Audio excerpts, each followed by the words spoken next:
So I want to welcome everyone to 5 Go Quackers in Duckton, Abbey. This was a Kickstarter that just came out. I think it kickstarted last year or it might have been earlier this year. It's only been out for a couple of weeks.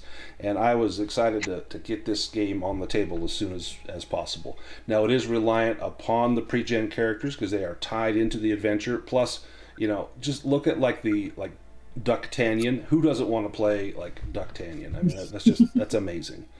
So let's jump in to the action. So where is my notes? Sorry, I had them up. Oh, I think when I changed the users, I think I lost it. So let me grab it real quick. Okay, and this is called the introduction. And so ends another fine woodland patrol. At home, various wrongs put to right, and just in time for tea. How splendid. Rounding the corner, your village of Quackton-on-Sea comes into sight. But what's this? Isn't that Mayor Vanderquack racing towards you, feathers all in a flap and beak clattering like crazy? Whatever could be the matter? The mayor, quite out of breath, gives you a quest. You must rescue 4 mallards that have been abducted by the wicked sorcerer Hoi-Sin, who resides in the nearby Duckton Abbey. So I'll put down the name of the bad guy. It is Hoi-Sin, probably related to the sauce. He resides in the nearby Duckton Abbey. We must make haste, as surely the mallards will be eaten as the main course of the feast of St. Duckula in 2 days. Now, we've got just a short time to try and gather clues before we try to rescue these 4 mallards that have been taken to Duckton Abbey. Now, the mayor recommends that you visit Sereni, the all-seeing blind swan, who lives in a big untidy nest on the edge of the village. She's the go-to source for cryptic clues. You could also go and ask around the village for some rumors, or you could go search the area around the abbey. What would you like to do? We should go see the swan. Pick up some clues, see? She might know the scuttlebutt about what's going on, so we can go see Sereni if you like. Does anyone object to that? No, I think that's a good first step. Yeah, I agree. Now, when you see Sereni, you go into her room. It's just a small hovel with a rather large nest in there, and is absolutely blind. Her eyes are milky and cloudy, and as you walk in, she sniffs around the air and she preens her feathers for a moment, and she almost seems to be in a bit of a trance, and she rhymes a few sentences to you. And let me see if I can get this to narrate here. There we go. She says, 1 down below, where the dead quietly rest. 1 high above, where animals look their best. And 1 right in the middle, displayed in a cage. To rescue all 4, you'll need to be brave. And I'm going to give you a handout. Make it viewable. But that's only 3. Ooh. Do you ask her that? Yes. She looks a little bit perturbed when you ask that. And she kind of holds out her fingers as though she's counting. And she says, the visions are very, very difficult to see. It's very smoky. I can't quite see the 4th one. Reading the future is hard, and making cryptic rhymes even harder. But the smoky haze precludes me from seeing where the 4th duck is. Do you subscribe to the golden egg? Why, yes, I do. What do you know of the golden egg? The golden egg. The golden egg is wise. The golden egg is the way. Yes, indeed. I think that your friends are in good hands. And she lists off the names of your friends: Daphne, Webster, Webigail, and Mallory. Aren't those awesome Amazing names? Yes. Webigail is great. And she says, I must warn you that those who wait for roast duck to fly into their mouth must wait a very long time. If you wait, these ducks will be roasted. They will not come to you. You must go to them.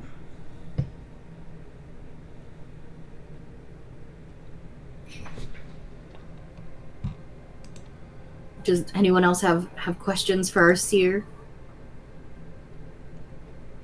How did you lose your eyesight? That's a rather personal question. But if you must Just ask... curious.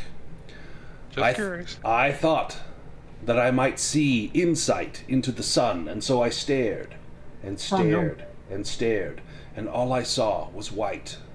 And that's all I see now forevermore. I do not recommend it or advise. Yeah, that was crazy. Yeah, I'm not sure I would trust anything this seer says. You look over and Torvar's looking up at the sun like, huh? What? Yeah, you get the feeling that she's a little bit, maybe an unreliable source, but this might be your best lead so far. And she seems to speak in riddles, and some of the things she says, she's maybe not a people person. Clearly, she didn't see all 4 of the ducks. Nearly 3 of them. The golden egg has provided us a mystery with the 4th duck, but we must hurry to free the ones that we know of. Yes, indeed. The feast of St. Duckula is tomorrow night. That's not much time. Mm-mm. Well, there'll be no consuming of my fellow ducks if I can say anything about it, and I'll do a little flourish with my sword. Oh, give me a swords roll as you do your flourish.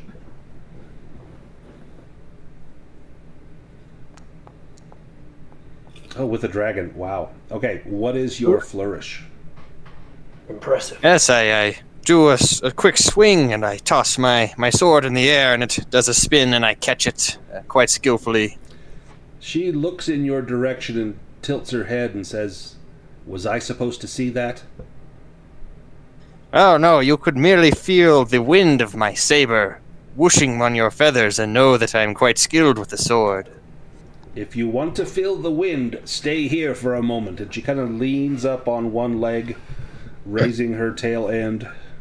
Oh no. Well, I believe that's our cue to leave. Thank you, good seer. Yes. Impressive. Come back anytime. Now, you could also ask around the village, the Duckton on Sea, or you can talk to some of the locals. You could also go and search around the Abbey and see if you can find any clues. Or sorry, Quackton on Sea, not Duckton on Sea. Yeah, somebody in the village might have seen something. I'm more for going to the Abbey. I'm not that big on people. But As a golden egg devotee, I will go to the Abbey. Excellent. What do we know about this feast of Saint Duckula? I can't believe it's that time of year already. Well, give me a myths and legends roll.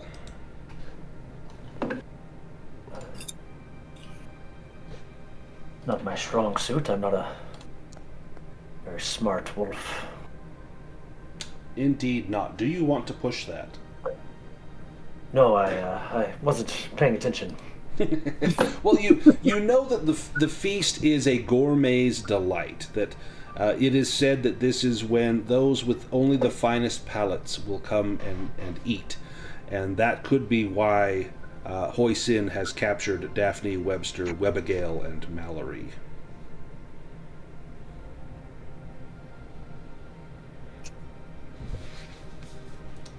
But do Well, do we think that there'll be wine and drinks at this feast? it wouldn't be a feast without it. Yeah, you would surmise that if this is for epicures, there's going to be only the finest. Well, that's all the more reason to see an end to this Count Duckula and claim our victor's spoils of the contents at the feast. Now, as you're walking towards the Abbey, you've got probably a little over a mile of ground to cover, and you can see a few people kind of whispering to themselves as they see you come in. And let me have Duckleberry give me a spot hidden roll. Spot hidden. It's my favorite skill from Call of Cthulhu. That and library use. Oh, Duckleberry with a 19. Do you want to push that? No, it's too early in the night to be pushing stuff. Exactly. Mandrake, as you are looking around, you overhear a conversation. And you hear a few people talking. And let me roll. I've got a nice little random table here. You hear someone say, young Donaldina fancied herself as an acrobat and tried to climb up to the tallest turret of the Abbey. So she did, making use of the roughness of the sea-facing wall. A big owl made short work of her. Nasty it was. Nothing much but her beak and feet left after that. Her mum gave me her scarf, though, so it turned out for the best. Yikes.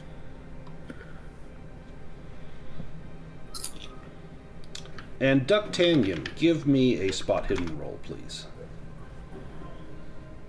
Yes, never worry. I'm always on the alert.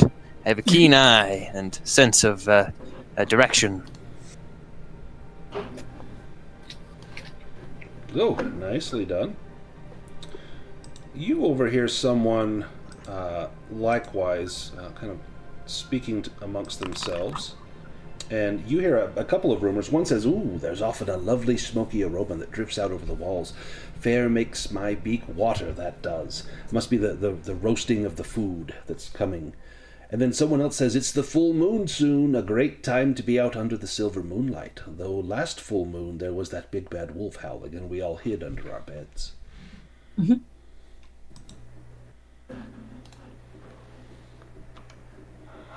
Yes, full moon. That's interesting. Now, as you're... Oh, sorry, go ahead. Yes, may I make a myths and legends to see if I might piece together what these rumors might mean?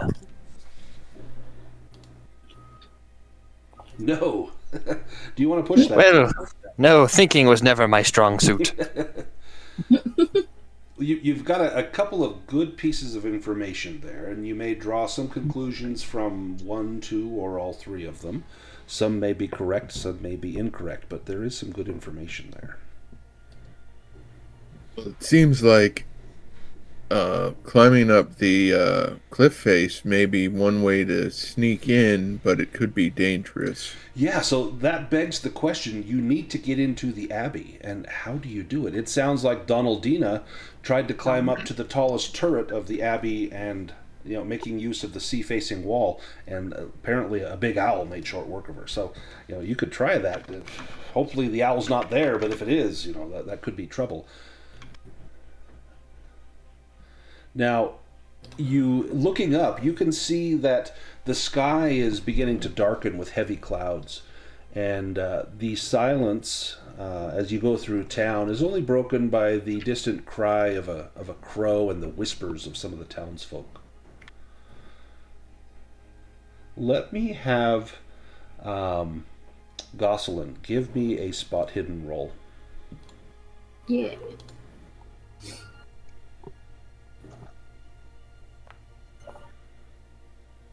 Ooh, terrible. Oh, nope. You guys are rolling awful.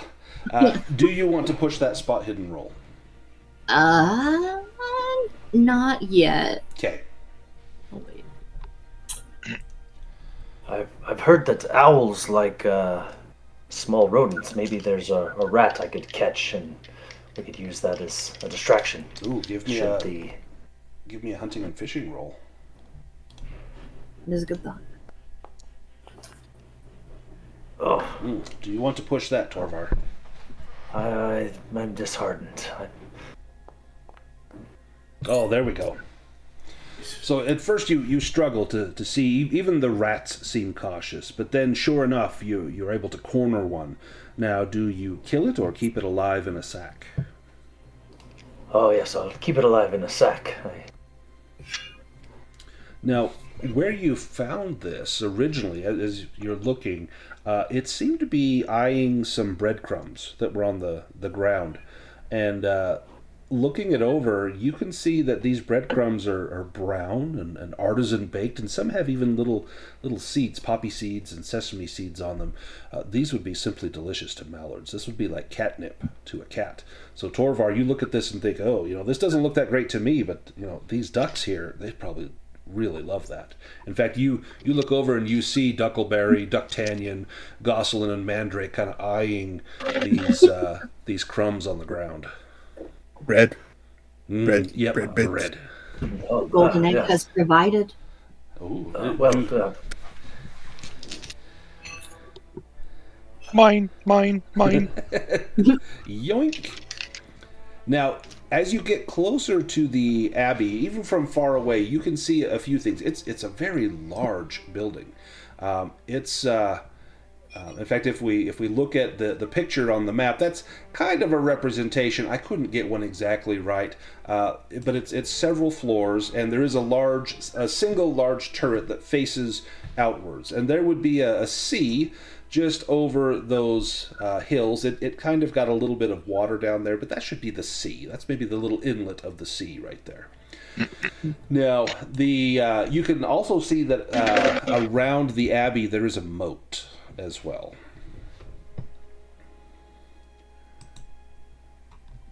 Now, Well, that shouldn't be a problem for ducks. no, not at all. Not at all. Is there anything strange about the moat? As you start to get close to go and investigate the moat, you are passed by a fancy wagon. This wagon pulls into the village, and it bears the emblem of an apothecary. This guy's probably a quack, but perhaps it's worth checking the firmness of his feathers to see if he knows his stuff. And you see a figure with a hood over his head, and he pulls the hood back, and you recognize this must be the very famous doctor Roofer Quatch, and I have a picture of Roofer. Let me post it here. Oh.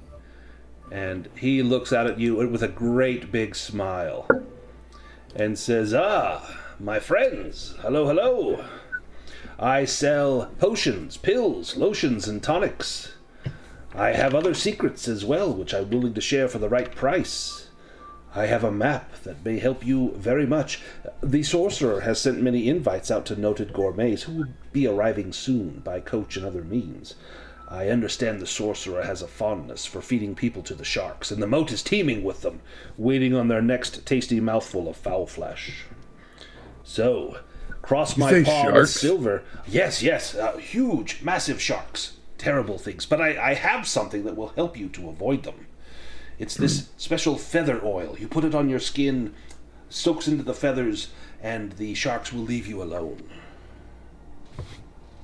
I've also What about some fur? Does it work on fur? Let me examine your fur. And he holds out a hand, waiting for you to place your hand in his. He'll do so kind of cautiously. He put You take IOUs. IOUs. I'm afraid I don't know how to spell. He pulls out a little monocle and puts it in, and he looks at the fur. Oh, yes, this will help with that. I've also, now this won't help you, good sir, but I've some beak polish. It will buff up your beak beautifully. I also have healing drafts as well. Beak? Do I look like a common sparrow, sir? I have a bill. Oh, well, it works on bills as well. Beaks, bills, whatever it is that you might have, it will make it shiny, so that only the most wealthy of folk here in Quackton-on-Sea will mingle with you. Otherwise, if you go into one of these parties looking rather drab, and he kind of looks at each one of you, it simply will not do. How much for the map? The map. Well, I suppose I could let it go for a pittance. How much is it worth to you? 5 whole silver. Give me a bartering roll. 5 silver, he says, rubbing under his furry chin.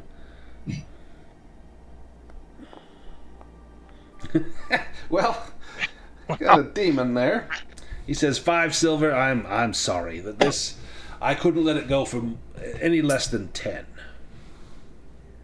Give you 1 silver. And you drive a hard bargain. 10 silver.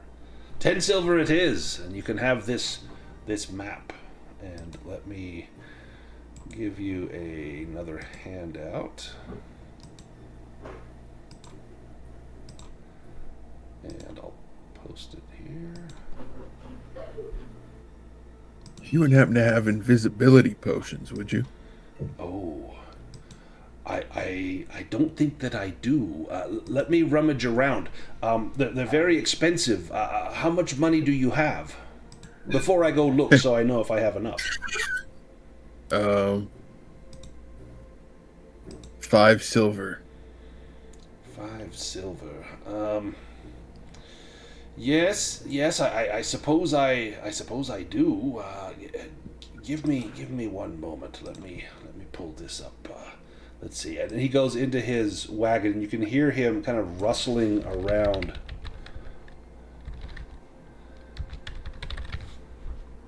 And let me grab this.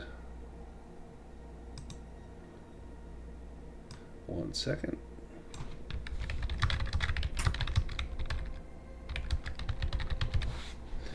Okay. And I will put this into the chat if you want that invisibility potion. Now You really sell that to me? Yeah, absolutely. For 5 silver. Cross my palm with silver, and it is yours. Well, thank you, sir. Yes. Now, how about this feather oil, or a healing draft, or the beak polish? Anyone interested in those? How much is the beak polish? The beak polish. Bill polish. The bill polish for you. Normally, I would say it is 10 silver, but you look like a shrewd negotiator. Give me a bartering roll. Okay. Can't go worse than the last one, right? Oh, well, Close. it's not as bad. He says, yes, I see in you a very wise negotiator, very shrewd. I'm afraid 10 silver is simply asking too much. 1 gold coin, and this can be yours. Only 1, not 10, just 1. Oh, gold? Or 100 copper, if you like. But 100 is more than 1. How about 10 silver? Well, yes, but I won't give you any change. 10 silver. 10 silver, excellent. And he will pass that to Goslin Oh. and say you are much prettier than I am, and if we need someone on the inside to cavort with these upper crust types, you seem to be the best fitting for it.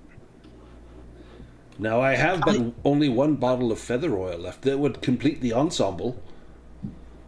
Ooh, what does the feather oil do? And thank you, young man, for the beak polish. I appreciate it. The feather oil brings out the natural luster in your feathers.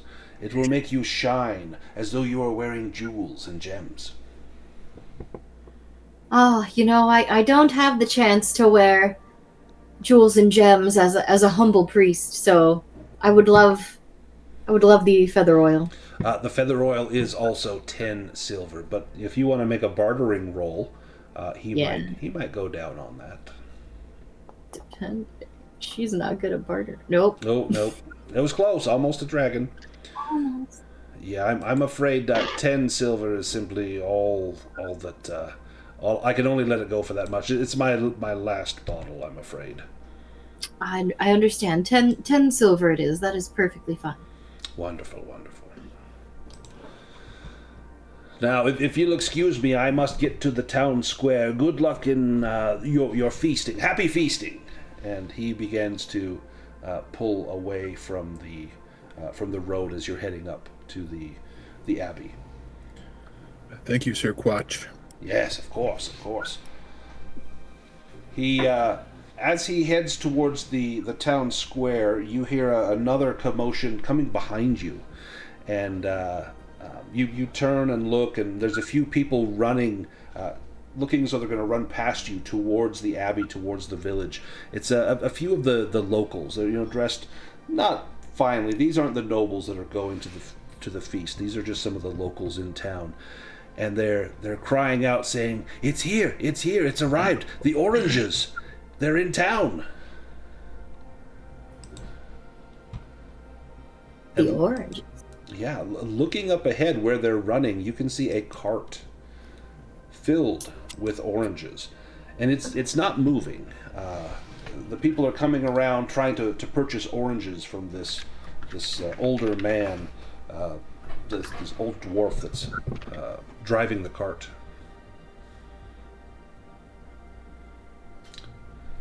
Do you go investigate that? Or do you use this opportunity to, as a distraction, to make your way towards the Abbey? Ooh. Good man there. Where did you get those oranges? And I will walk up and lean on the cart. As you lean on the cart, you feel it shift, and you can realize why he has stopped. One of the wagon wheels has broken. And he says, don't touch that, we'll have no trouble here. My name is Adonar Armstrong. I'm overdue with this large delivery of oranges for the Feast of St. Duckula. I could use some help fixing this wheel to ensure that this consignment reaches the sorcerer Hoi-Sin. Unfortunately, the village blacksmith Verolina is charging far too much for this simple task of fixing the cart's wheel. Could you help me? You'd be doing a great service to the Feast of St. Duckula. Well, I think we could do that. Is anybody good at crafting? Good with your hands? Only the Holy Spirit of the Golden Egg. So that's a no. Yeah, I'm only good at crafting with my mind. I'm very strong, but I don't craft much. You know, good dwarf, Mr. Armstrong, sir, we are strong enough to maybe carry these in barrels or carts for you. Instead of delivering, we could just escort you with these oranges into the Abbey. Oh, it would take far too long to unload this, and what would happen if they were to be crushed in those barrels? I don't know. If you want to push this with them, you can make a persuasion roll. Unlikely, but we'll see. Oh, it had a 3, but with a Bane, no. Yep. The Bane got you. He says, no. The time it would take you to transfer these into barrels, we could have this wheel fixed. I'm sure. Someone said they were strong. Perhaps you could help to lift while the others help to mend this wheel. It's only wood. It's not like we're trying to woo a woman here. I mean, come on. You could all do this. And then he looks at Gosselin and says, I'm sorry, ma'am. I meant nothing by it. And he takes off his cap and bows low as though to beg your forgiveness. The Golden Egg is the only one who can forgive. Yes, thank you. Golden Egg, yes, I'll remember that. He's right. Everybody get on this cart and push so he can fix it. And while he's fixing it, Ooh. One orange goes in my pocket. Nice. So if someone wants to make a strength roll, they can try and kind of lift this up, and he'll get down and try to pound the wheel back into shape. Yeah, Torvar's got it, puts his back into it. Oh, Oh, Mandrake. look, everybody's using their talents. Nope. Goslin, you're pushing the other way. You're pulling on the cart, pulling it down. Yes. Moral support. Well, at least we tried. He looks at the 4 of you, or 5 of you, and says, "My goodness, you are a sorry lot. Well, at least you helped to lift it. I suppose I'll do this myself. If it needs doing, why not do it yourself?" And he gets out a hammer and a few pins and starts to pound away at the wheel, just trying to seal up the axle enough that it will hold the tire to get him into the Abbey. I'll make a proper repair after, but if I'm late, he won't pay me for this, and this is worth a small fortune. Yes, well, you have hands, so I'm not quite sure why you wanted us to try to fix the wheel. Well, I thought that perhaps you might know a thing or two about wheels, but clearly you spend too much time floating and dabbling and flapping your wings. I'll leave the turning of the wheels to those who have a little bit more knowledge in engineering. Though above the table, I just realized we probably also have hands, but different hands. Very, very different hands. His are well worn, yours are less so. Now he stops and looks at the oranges, and you can see him. He's moving his lips and he's tapping his thumb and his fingers. 20, 30, 40, 46, 47, 52. Huh. Okay, I suppose I must have lost one. And he looks down the road to see if one may have fallen out as his wheel broke, and he shrugs his shoulders. No, I suppose not. Well, I guess there'll be no food this winter for my children. And he gets back on the wagon. Gets back on the Huckleberry with my staff. If we see it, we'll surely bring it to you. Yes, please. It doesn't matter if it's bruised or not. All we need is the juice to make this a l'orange sauce. I hear it goes well with whatever it is that they're cooking up there this year. Mm. Now, Duckleberry, you know that if we're trying to sneak into the Abbey, we've already heard about climbing may not be the safest thing. You could potentially secrete yourself inside this cart. You may have to bribe Admiral Armstrong, but you might be able to get in there. You did help him, more or less. Of course, you did steal from him as well, but that is a potential way to get into the Abbey, would be through the orange cart. And then once you're through the gates, then you'd have free reign of the Abbey. That's not without risk, though. I think I would trust the owl on the wall before I would trust a dwarf.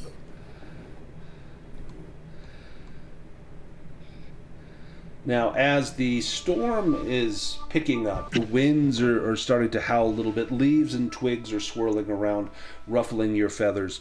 And you take a few more steps towards the Abbey, and you can hear cries of alarm coming from just up past the village square, right near the Abbey. Something huge and bulbous is blocking out the sun, clasping a waving figure in its fist-like talon. It belches a cone of fire, and people start screaming. Now, this descending monster is in fact a hot air balloon. The talon is the basket that this person is traveling in. Well, the roar of the flame under the balloon looks to be provided by some sort of creature that's breathing fire up into the balloon.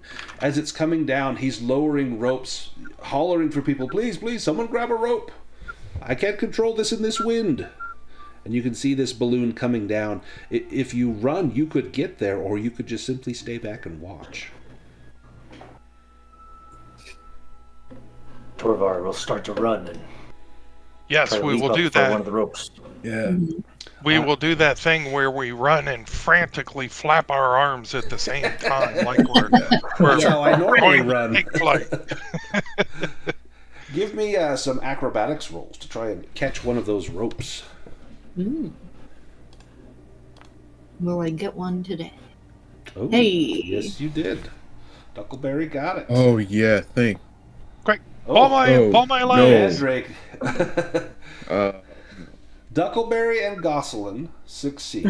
Mandrake, your foot gets caught up in one of the ropes and you are pulled off your feet, dangling upside down from this balloon, your head skimming just over the ground as the others are trying to pull this down.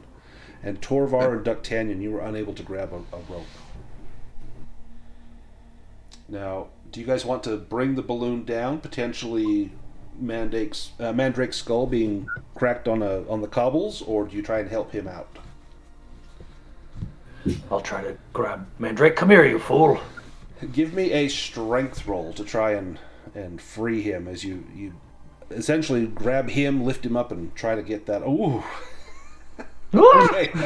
Torvar, you are also pulled off of your feet. You've got your arms and legs wrapped around Mandrake, who's upside down, and he's shouting at you, "Get your foot out of my face!" As now the two of you are swinging pendulum-like beneath this balloon, and the balloon begins to rock back and forth. Oh no. I will get more them down, and I foolish will swing my sword across and cut the ropes that have trapped their feet, that they might fall down safely. Give me a swords roll.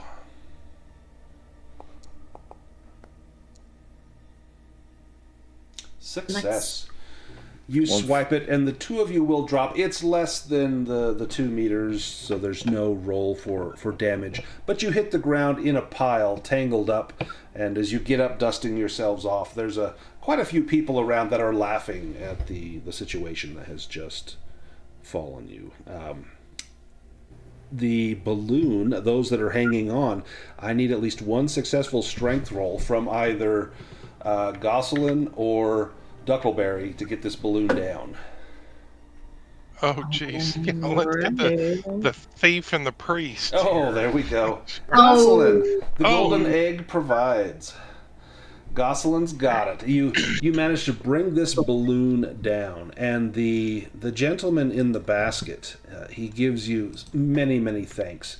I have a picture of him. His name is Berthold the balloonist, and he has a small little drake, some sort of dragony creature that provides the flame for his balloon. And he says, "This is Belch. Thank you so much for saving us. We were coming down fast, and I can't afford to hit another house anytime soon. I am thankful for your assistance, and I'm happy to help you should you need anything going forward." Ah, yes, now well, that you mention it, we would love a ride up to the top of the Abbey. Up to the top? Oh, I could take you there, of course. Are you certain? It's much nicer inside than just looking up at the roof.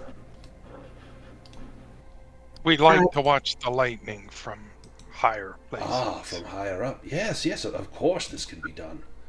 The views are so scenic. Let me just wait out a few moments' time, and when there's a break in the weather, we'll go up. Is there anything else you want to do in town before you head to the roof of the Abbey?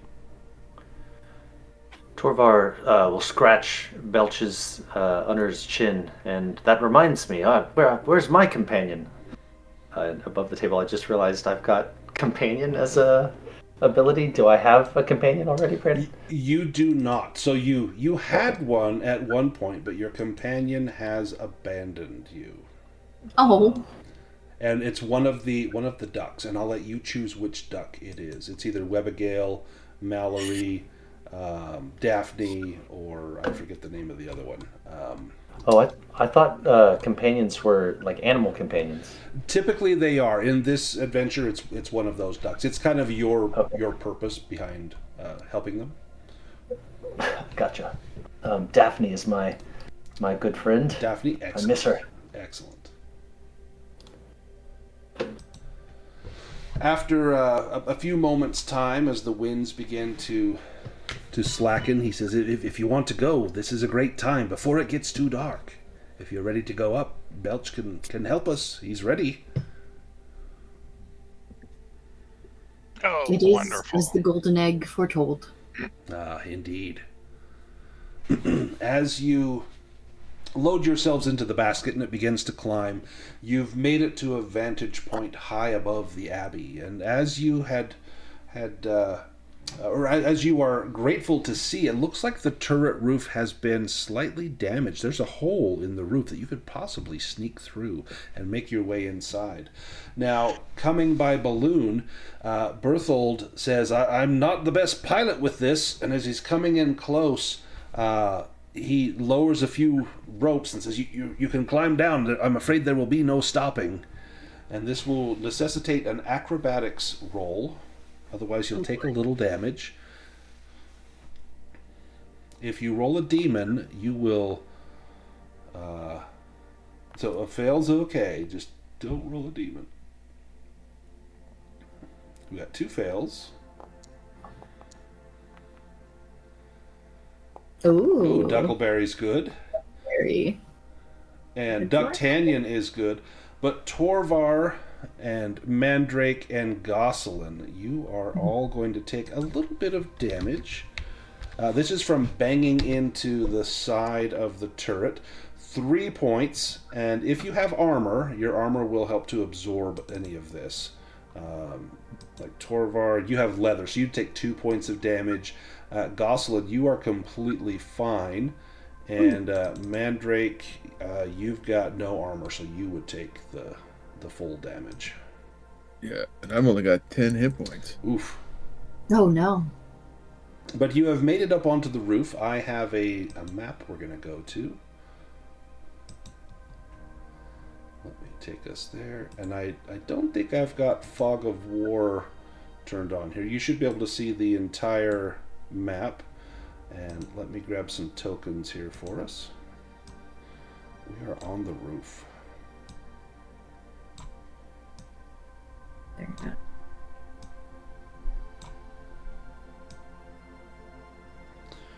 All right, there is a turret here that will go down inside. There's a hole through the top that you can sneak through. Now, let me have Torvar give me an awareness roll.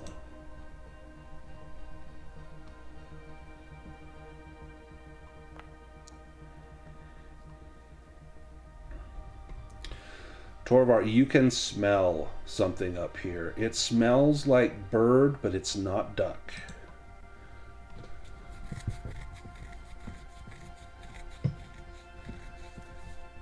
Do you know what it might be? Duckleberry will start doing his best crow call, knowing that owls are afraid of crows. Ooh, give me a beast lore roll. Beast lore. Ooh. All right, it's a pretty bad call, but he nails He it. nailed it. As you call that out, you see these owls. They poke their heads out of the turret, and I think I have a picture of the owl here.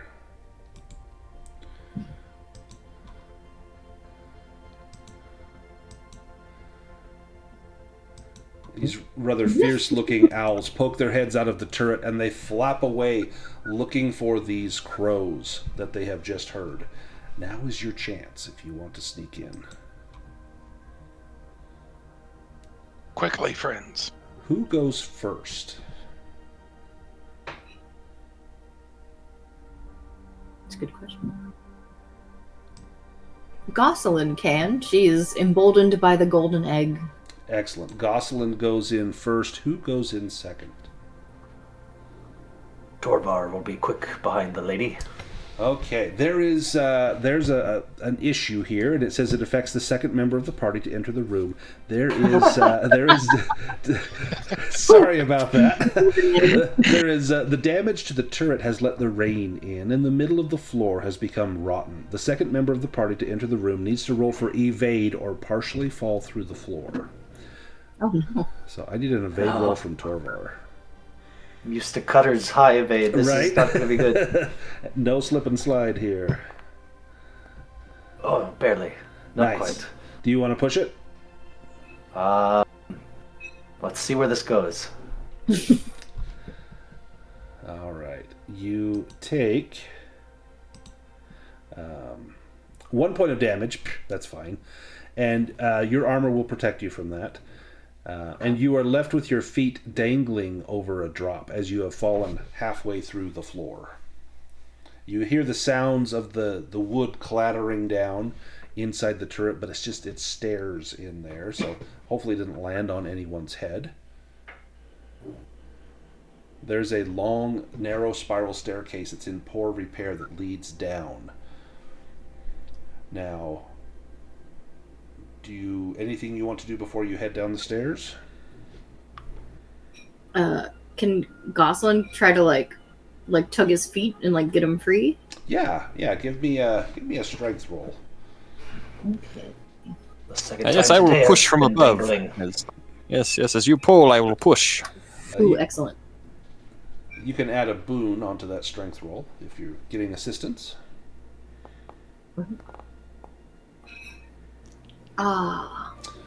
Not quite. And so as you're pulling, you can see that Torvar's some of his clothing has caught in there and it begins to rip. You can hear the seams beginning to pop on there.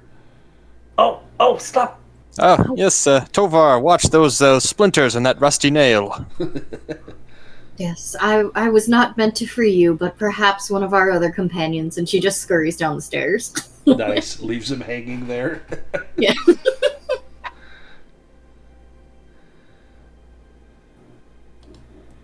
Pray to the golden egg and you shall be released. And then she goes.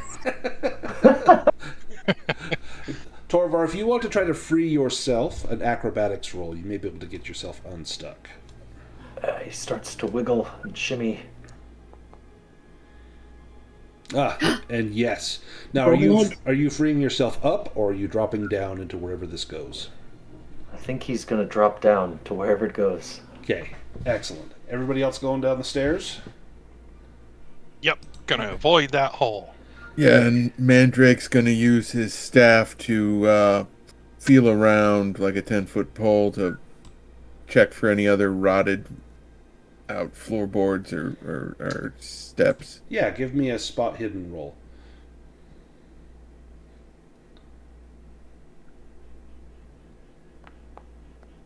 Oh, almost a demon. Yeah. You don't see any rotted floorboards or steps, but you do see something curious. And let me... oops, sorry. Let me roll this real quickly. Come on. There we go. You find an impressive steel helmet styled like a spitting cobra. Well, that's interesting. This would give you 1 armor point. It counts as an open helm if anyone wants to put this on. Yeah, I'll hand this off and say, hey guys, anybody want this? I can't use it because the metal interferes with my magic, but... I would never cover my beautiful green head. It may fit Ducktannion, but you'd have to take off that huge poofy hat. Alas, I could not part with the hat. It is what gives me strength when I fight. Well then, the golden egg has provided. And Goslin will take it. Awesome. If you just drag that onto your character sheet, it should... I think it will auto-equip. So much armor now. So good. Yep, perfect. You've got it on there. Now, wearing a helm does give you a bane on any awareness rolls, but that 1 point of armor may come in handy. Mm-hmm. Now, as Torvar drops down through the floor, you end up in the trophy room. Now, ornate arched windows allow in silver moonlight, which bathes this cavernous chamber in a ghostly light, gently illuminating a host of animals, large and small, all standing as still as statues. Their eyes glitter, but not the slightest breath can be heard. At the far end of the room is a spiral staircase descending to who knows where below. But what really catches your eye is a wriggling mallard suspended above a great black cauldron. He's bound and gagged and seems to be trying to communicate with you. And I've got a picture here. Look, everyone, the one high above, where animals look their best. the prophecy. And a melodious voice rings out, as if from the mouths of all the motionless animals, sounding like a choir. And it says, "Oh, my fearless feathered friends, how do you like my trophy room? Can you bear that I have discovered you sneaking about in my den? Ha! Maybe life would be sweeter with some béarnaise! Ha ha ha ha ha!" And when the speech is over, there's a muffled quack of surprise as the mallard Webster is unceremoniously dropped into the cauldron, which promptly tips over, spilling sauce like a small tidal wave across the floor of the empty room. And I'm going to take us to a battle. Let's go back to our main landing page for the battle. We've got a sauce that we will be fighting. Now, this is no ordinary sauce. This is the béarnaise sauce. It's a lovely yellow sauce. It smells divine. But as Webster falls into it and it tips over, one of the largest of these trophied animals begins to awaken from its statue-like state and becomes animated as a big, bad bear. Now, we're going to do this theater of the mind style. We're in a room. The room's roughly 30 by 30, so we've got plenty of room for ranged attacks. I'm going to drag everyone into combat. So if we go to the two crossed swords, you can all draw a card from the initiative deck. Just click on your picture, and it will draw that card for you. Or, sorry, click on the hand of cards. That should draw that card. Get Mandrake's drawn there, and we are ready to go. Now, Mandrake, you are up first. You can take your action, or you can swap your initiative with somebody else as this sauce and this bear approach. And you may notice that the sauce has ferocity too. He attacks twice in this round. Oh dear.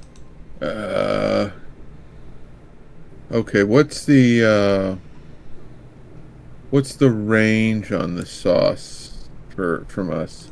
The sauce right now is about 20 meters. 10 meters away, about 30 feet. Okay, so I'm gonna have to get a little closer.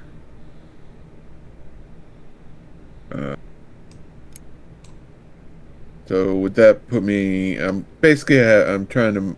Can I move to within like 4 meters of it? Oh yeah, you've got plenty of room. Okay, and then I'm going to cast Frost on it. Ooh, nice. And try to freeze it. Yes, I've heard if you cool it too quick, it'll break. Yeah. But just power level 1. Oh, shit. All right, roll on the mishap table. Here comes the demon. Oh, no. Ooh, spell backfires. This affects you instead of the intended target. You are affected by the frost spell at power level 1. Dear. So the temperature around you is dramatically lowered. All living creatures and the range on this is a 4-meter sphere. Since you moved forward, that's only you. So you'll lose 1d6 hit points and 1d6 willpower. So let's roll. This is the. Oops, sorry, that's a 5. Let me re-roll that. 1d6. This is hit points. 1 hit point, and this is willpower. Ooh, okay. 5. That's probably worse. 5 willpower. Yeah. And you cannot heal hit points or willpower until you become warm. Now, you are also frozen in place and can neither move nor perform actions. On your turn, you can make a strength roll to try to break free. Otherwise, you are frozen in place. That's awful. I messed that up. Yeah. Torvar, your turn. Mandrake's being a decoy, I'm going to set... I'm gonna just so happen to have a bear trap I'd like to try to set and discreetly place between the bear and my friends here. Give me a hunting and fishing roll.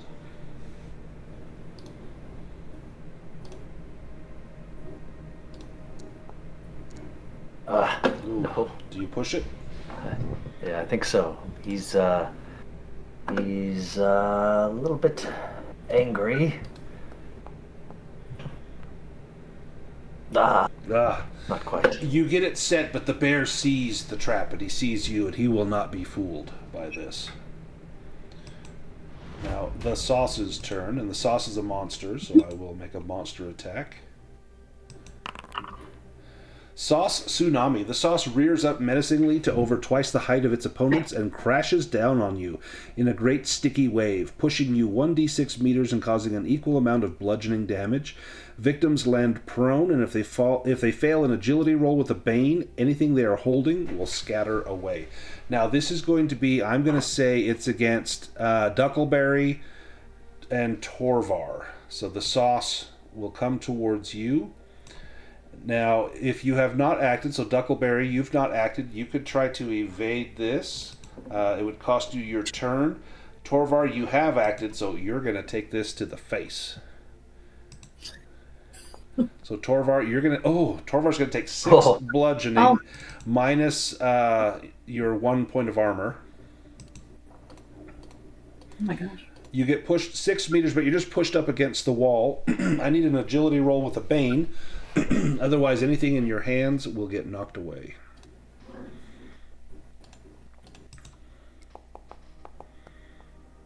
Nice. Yeah. You hang on to your stuff, but you do get knocked prone. So I'm going to actually mark you as prone. Let's see. Where is that? Let's see. Prone. Right there. All right. I'm going to evade. You're going to evade? Yes. Okay, go for it. Haha! You do. No. You evade. That will cost you your action, but it's better than getting punished as such. The big bad bear will go. He is also a monster. Terrifying roar. He lets out a blood-curdling, ear-splitting roar, which terrifies everyone within 10 meters, which is essentially everyone. Everyone needs to make a will roll. If you fail, there will be a roll on the fear attack table. Oh boy. Ductanian fails. Gosselin succeeds. Duckleberry succeeds. Torvar fails.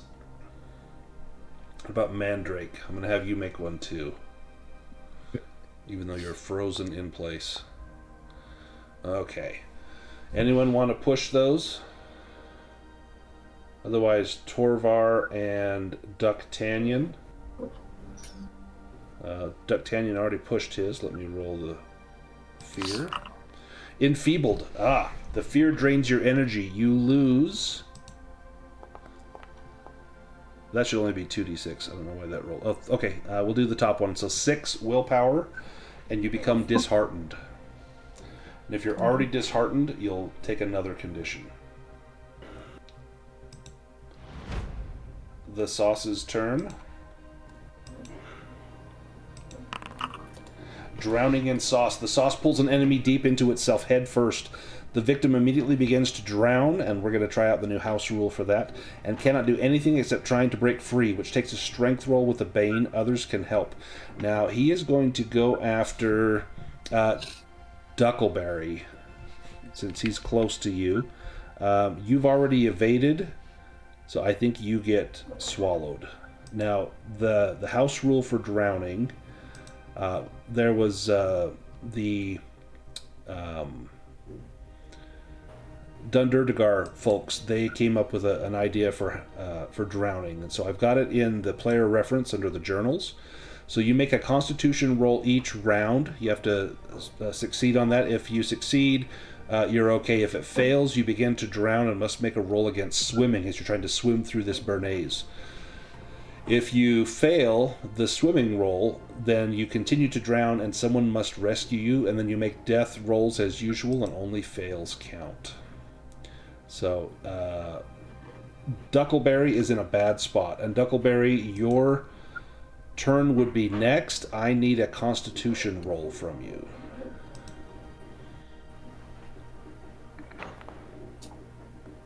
You're good. You're holding your breath. Gosselin. And he says, it's delicious. So don't get saucy with me, Bernays. Gosselin, you're up next. I hope some of you have seen History of the World and know that quote. Trying to think. So I have this spell called Dispel. That would be good against magical effects. You could use it to dispel that frost. Is about the only thing it would dispel. Okay. If you do it at power level 3, you could dispel the big bad bear. Yes. I would like to dispel the bear. Okay, so you're going to click on Dispel, and then you're going to do power level 3. It'll cost you 6 willpower. Okay. If you succeed, the bear goes away. Oh, okay. You can have your willpower back. You can make a... It says critical hit, but you can choose to have your willpower back. If I click on that, we will do... Perfect. So you get your willpower back. The bear goes away. He instantly freezes solid and becomes a taxidermied bear once more. Ducktannion. Thank you, Golden He's Knight. been unbearable.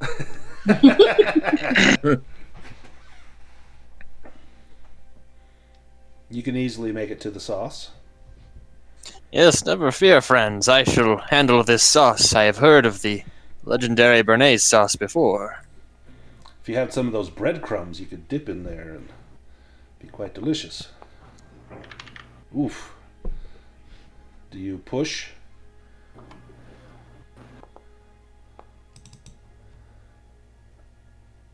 Ugh. No, it was not meant to be.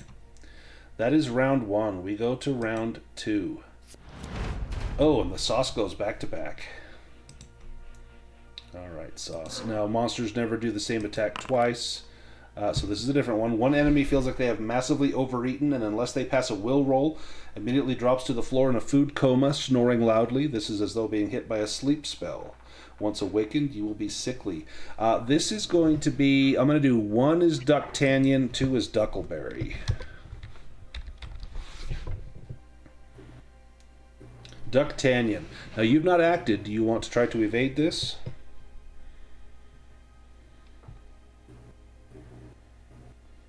Fast footwork. Excellent. Now make an evade roll. Yes, I will deftly dodge out of the way. Yes, you do. Excellent. The sauce will go again. Scalding splash. A jet of the sauce gushes out at an enemy so hot it scalds them. The victim suffers 1d6 damage. I'm going to roll, let's see. I'll roll a 5-sided die. So 1 is Gosselin, 2 is Mandrake, 3 is Torvar, 4 is Ducktannion, 5 is Duckleberry. That is Duckleberry. Now, you have also not acted. You can try to evade this, or you can take this scalding hot blast of Bernays. Well, I'm already in it. True. So, but, I mean, I can't do anything while I'm in here anyhow, so I might as well evade. True. And you do. You feel this hot section of the sauce begin to sear up against you, and you swim with all your might and manage to avoid getting burned. That will, again, cost you your action, but you're basically holding your breath anyway. Mandrake, you're up. Okay. Still frozen, so all I can do is a strength save, right? Yes, yep.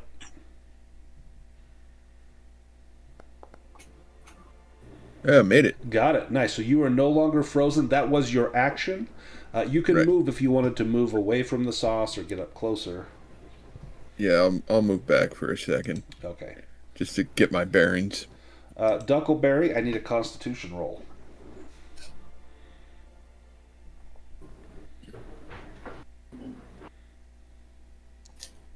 And we're good again. Excellent. Aha! Gosselin, you're up.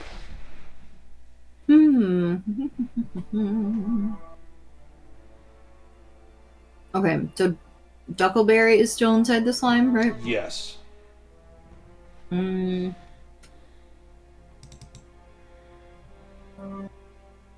I guess I'll do the flick magic trick. Yeah, so flick, I think it deals like, what, one point of damage? Yeah. Excellent. So go ahead and click on flick. It'll ask if you want to spend a willpower. And I'm going to deduct 1 point of damage from the sauce. Nice. Nice. Ducktannion.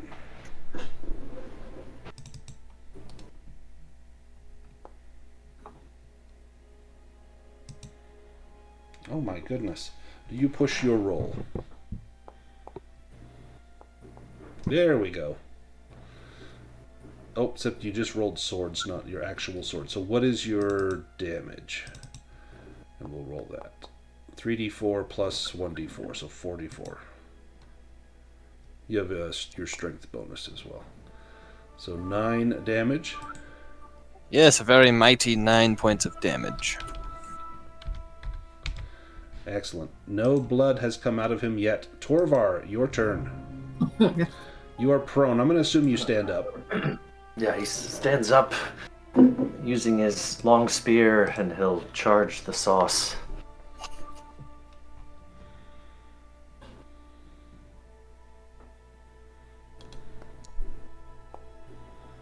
Ooh, nice. Roll damage.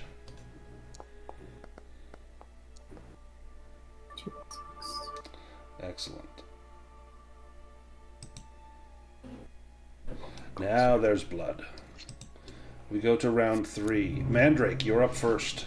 Ooh, then the sauce goes twice. Oh dear.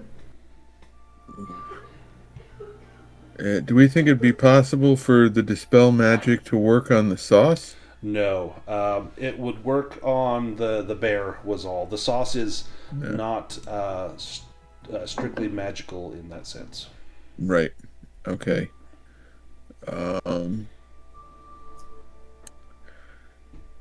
Alright, I'm gonna come up, I'm gonna try Frost again. Everybody stands back. Eyes Stand back. closed. Wait, if they're all standing there, is that gonna affect them? Yeah, and one of them's inside the sauce. Okay, never mind. I'm actually going to cast Undyne and summon my elemental. Nice. Now, I think that takes how long? That might take a. Yeah, it takes a stretch, so it takes like 10-15 minutes to cast. Crap. I don't want to do tidal wave. That'll affect them too. I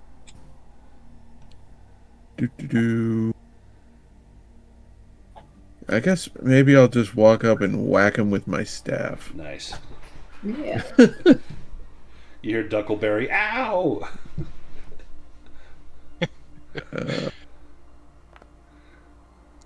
Oh my god. Go ahead and click on I can't. mishap. I can't even. So You hit yourself by mistake. So I'm not a fan of the hitting yourself. So I'll let you hit a fellow opponent. Go ahead and click the mishap again. You get a lot of demons. Here. Like your improvements are going to be really out of this world.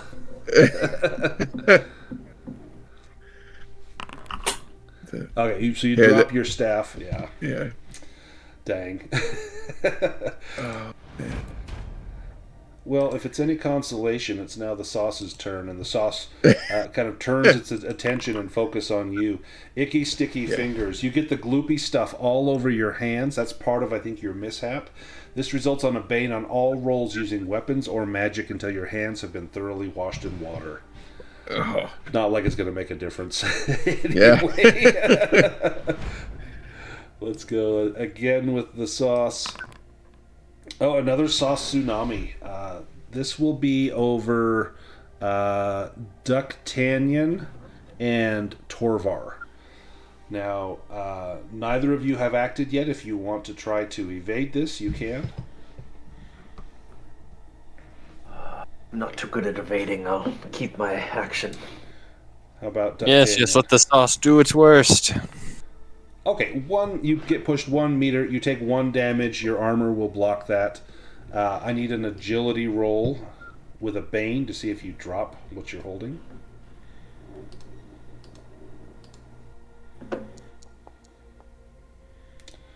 Nice. Torvar keeps his stuff in hand. And Ducktanyon, you're going to drop your rapier. Unless you want to push that. No.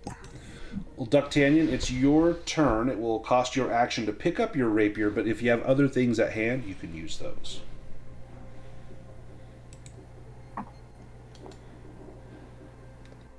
Nice. Silver, you say? Yes, I draw out my silver dagger and slash this accursed sauce. Now, in here it says, sauces dream of being served from silverware. If attacked by silver weapons, they regenerate hit points equal to the damage caused. So he will regenerate 4 points. Oh, Watch where you're swinging that thing. Dang. Well, it's tarnished. I don't clean it ever, so it's not like it's nice silver. Torvar, your turn. He'll scoot away from the silver slightly and Torvar does not like the silver. Stab out again with his long spear. Oh, nice. Damage. Huzzah! Ooh. That might be enough. Whoa. There we go. Look at that. Is it? Yes. Yeah. Nice. As you splatter the sauce, Duckleberry is left standing there covered in delicious smelling béarnaise. Torvar, if you look at, I think it's your weakness, give me a will roll. Not great. Or no, it's not your weakness. It's in your notes. Oh, Yeah. great, great. So you're okay, but that smells so good. He wipes. His water seems to be coming from his mouth. That he'll offer to help use that to clean Mandrake's sticky palms. I can't believe we were almost killed by a mother sauce. You can clean my palms? With his spit. No, that's better than nothing. I've heard it makes it heal faster. Yeah, and if anyone wants to do a round rest, you can recover willpower. If you want to do a stretch rest, you can spend 15 minutes in here and recover willpower and hit points. Alex, for that, if you want to do one of those, you'll get 1 per session. Under your willpower, there's a picture of like a person with their arms out and like a light. That's the round rest. You just recover willpower. You're only down 1. I wouldn't do it. The next one is a shift rest, or excuse me, a stretch rest. You recover a little willpower, a little hit points, and you can recover a condition. Then the next one is like a full night's rest where you recover everything. Oh, okay, cool. Nice. Oh, Mandrake gets 6 points back. Yeah. Excellent. I was wondering how long does the elemental last if I summon it? I think it lasts. Is it a shift? Let me take a look. I believe it's 15 minutes. Is it it lasts a stretch? Yeah. So it takes a stretch to cast it, and then it lasts for a stretch. So I'm wondering if it's worth it to cast it like right now, Right. and just have it walking around with it. Not sure he'll fit down the turret. Oh, we're still going down the turret. Yeah. Let's go back to. Well, I'll kind of show you where you can go from here. Let's go back to our upper levels. Well, it is a water elemental, so I'm sure it can shape itself around anything. Yeah. So here we could go down staircase B. This leads all the way down. It doesn't go through any of these other floors. Goes all the way down to the ground floor. To get to these other floors, you need staircase A, which you can access from the ground floor. Oh. So the only way down will actually take us to the ground floor. Webster, can you tell us anything? How are you? Stand up, boy. I've I've been better. A horrible thing. These Duccaneers, these pirates, they came and snatched me up and brought me here, and I've been dangling over this pot of delicious-smelling sauce. I didn't think I stood a chance at all, but who else have you rescued? You're the first. Oh. Yep. Well, I hope I'm not the last. The feast is in a few hours. It will start. There's not much time. Did you see where the others went, perchance? Yes, I did. I know at least where one of them went off to. Oh gosh, I hope he's okay. It's Daphne. She's horrible. She's in where the dead bodies are. Down below. Yes, she's down below the main floor. Say, is there a wine cellar down there? Yes, there is, actually. Well, that should be the next place we go. I think it's of utmost importance that we get there quickly. Oh, Just put that silver dagger away. Oh, yes, of course. well, let's head down. Yeah, I think I am going to cast Undyne. Okay. So I have it at least for a little bit at level 2. Give me just a second, and I will get that on the map for you. Hey, and you can wash your hands in your elemental. I'm gonna put some tokens on here. Oh my god. Well, Wow. Maybe it I wasn't meant to failed. be. Oh. So it will just cost you the HP, but nothing else. Now, from the ground level, we're at staircase B, which is right here. Across the hall, there's another staircase. It looks like it goes up and down, or you're in a main hallway, and looks to be rooms every which way. Where would you like to go? To the. Do you want to go crypt. down to the wine cellar? And the crypt is probably down there as well. Mm-hmm. Okay, so we'll go down B. Let me It's our best lead. grab. Let's go to that map. Must get to Daphne quickly. Yes.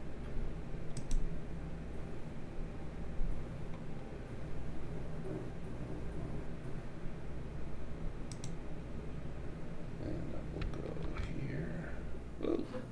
Let me just rearrange some of these tokens here. And I'll take us down.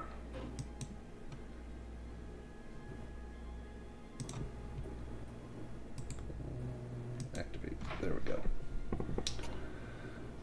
All right.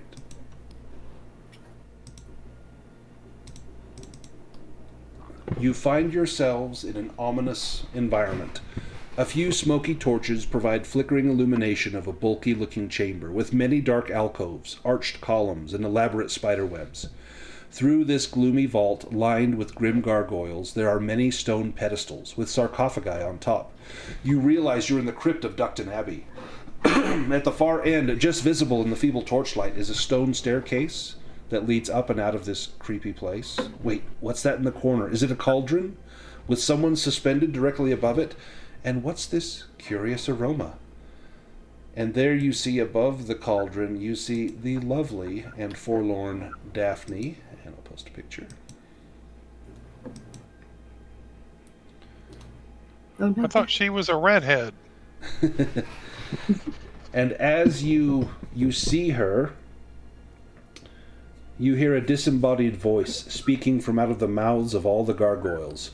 "Oh, you deliciously daring ducks, don't think I can't see you, or smell you, or hear you, or taste you.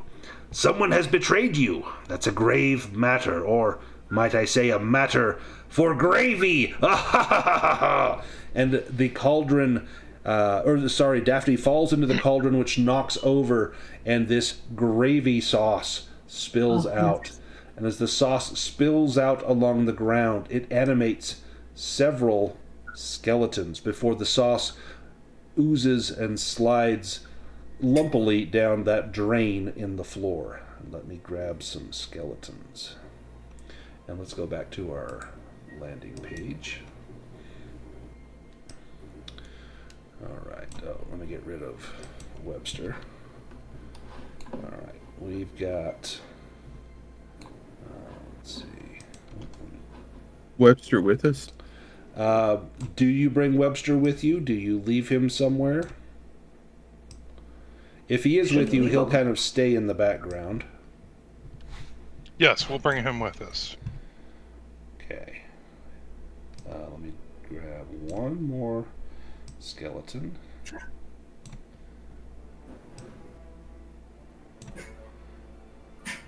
And we will go back to initiative. Let me make sure the deck is shuffled.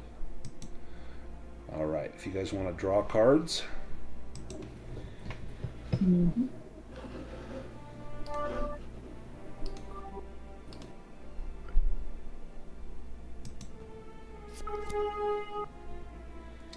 Alright. And Gosselin, you are up first again. Whoa. Would the dispel magic work on the skeletons too? No, that will not work on them.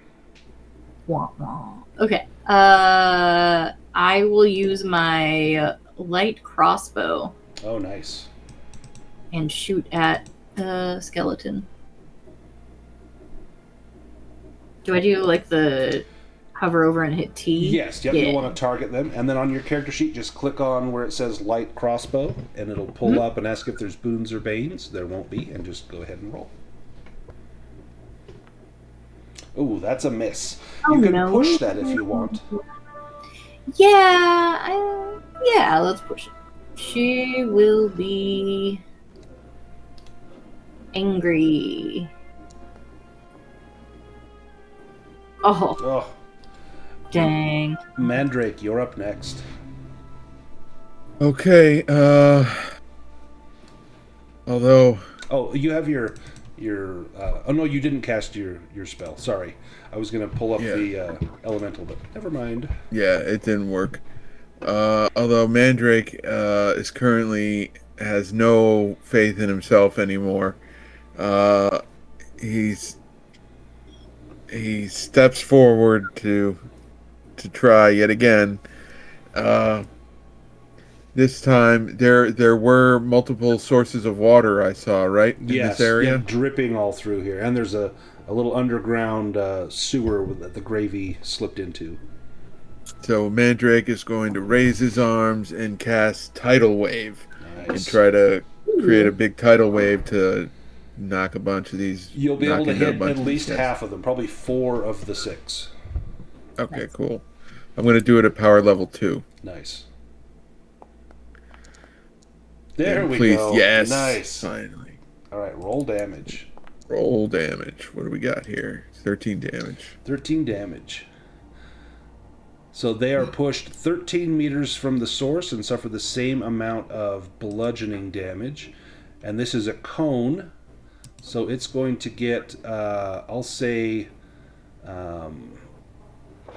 let's see, this one. And the cone's from the water, not from me. Right. There's kind of water everywhere, so maybe you go down the line. It's going to take out this guy, Oh, nice. this guy, and this guy will take damage. Wow. Okay, well this is not going to be hard at all. Excellent. This skeleton is going to charge, and I'm going to roll a 1d5, and we're going to go kind of from the top down. So 1 is Gosselin, 2 is Ducktannion, 3 is Mandrake, 4 is Torvar, 5 is Duckleberry. Oh, and he goes after Ducktannion. So he will charge up, and as he does, he will swipe at you with his short sword.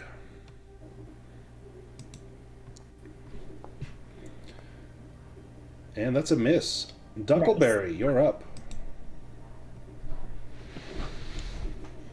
I'm going to come up around this side, and I'm going to backstab him. Nice.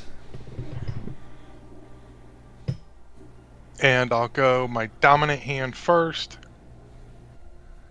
Do I get a boon on that? No. If you use the backstab heroic ability, you do. It's a boon plus it does an additional 1d let's see, 1d6 damage. 1d8 damage. 1d8. Yeah, 1d8 Yeah, damage. 1d8.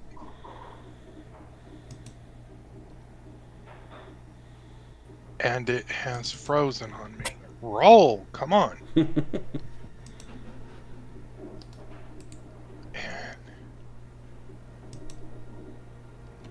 it won't roll. Want me to roll it for you? I've got it popped out.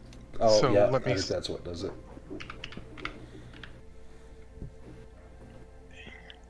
And that is, I think that 3 willpower, isn't it? Oh, gosh. Yeah. Do you push Oh, it? Yeah, I'm going to be. That was just scary, terrifying.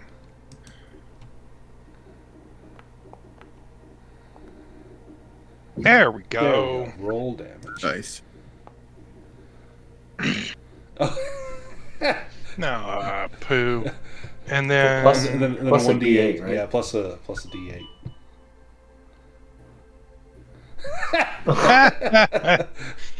okay, and then my non-dominant hand, because I have what you call it, twin fighter or whatever. Yeah, dual wield. Wow. Yeah. Okay. The bed has been shat. That was terrible. Torvar.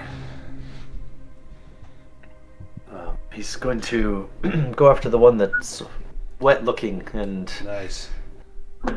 spin his.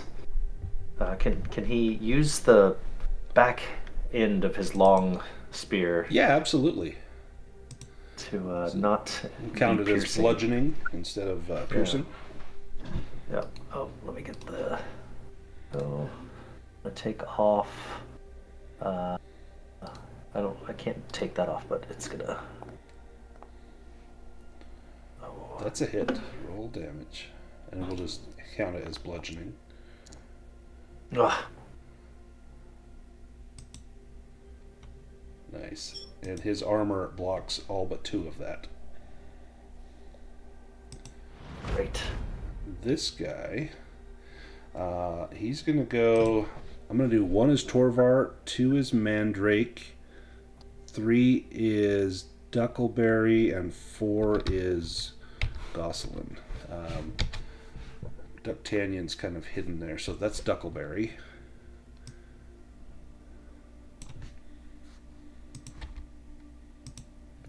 And he will lay into your ample belly with a short sword.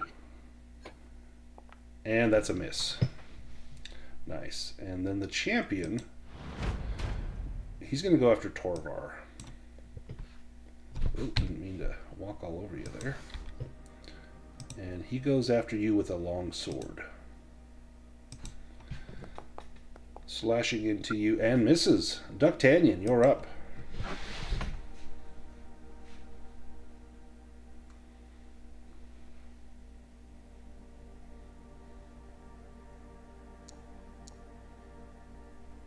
Oh my gosh. You guys are all terrible. This is... So what do you Oh, I guys was do just, for a living? Yes, I was simply practicing my aim. I will not push that. Okay. All right, the champion. He's going with that long sword again. Oh, that is a hit. Now, Torvar, you can try to parry this or evade it, or you can take this hit. I think he'll. Let's see. What's the durability on this? Yeah, he'll try to parry. Parry? Okay. So, click on the weapon and make it a parry.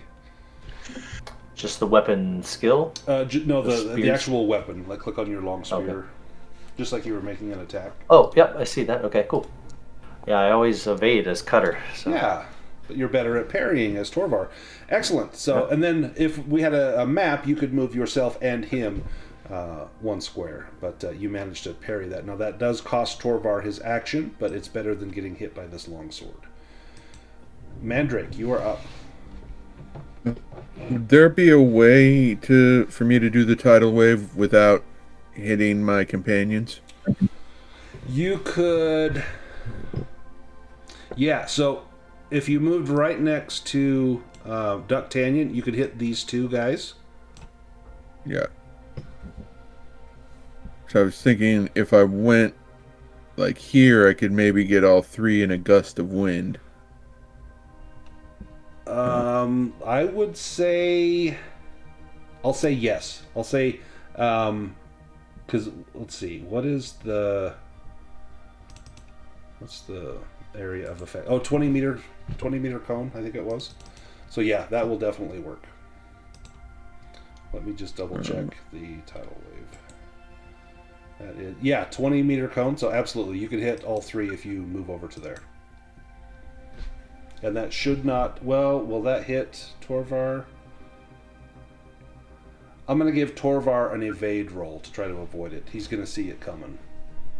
Well, if it will, I can do a gust of wind instead, so the cone would be coming from me, then that way it shouldn't hit them. Okay, perfect. So it'll be weaker damage, but that way at least it won't hit It will probably still be enough. These guys aren't super powerful. We're just terrible at swinging weapons. Okay, that's awful damage. But yeah. let me apply that. Let's see.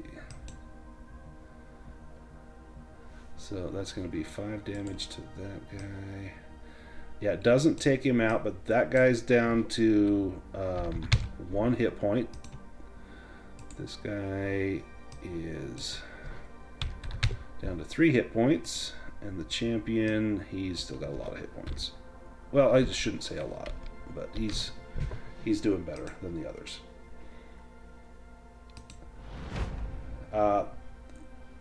This guy, I'm going to do a 1 will be Mandrake, and 2 is Ducktanyon. Mandrake, yep, he's coming at you with his sword. Short sword comes swinging in right at your neck, trying to remove your head from your shoulders. And that's a miss. Duckleberry, you're up. All right. Just straight up attacks. If you dual wield, you might be able to take them both out. Oh, almost a dragon.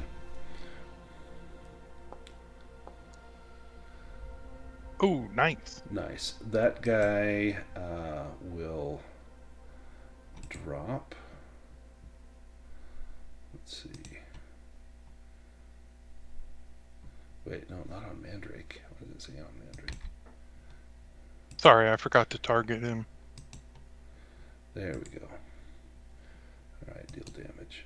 Nice. He drops. Are you dual wielding? Okay. Yes. Excellent.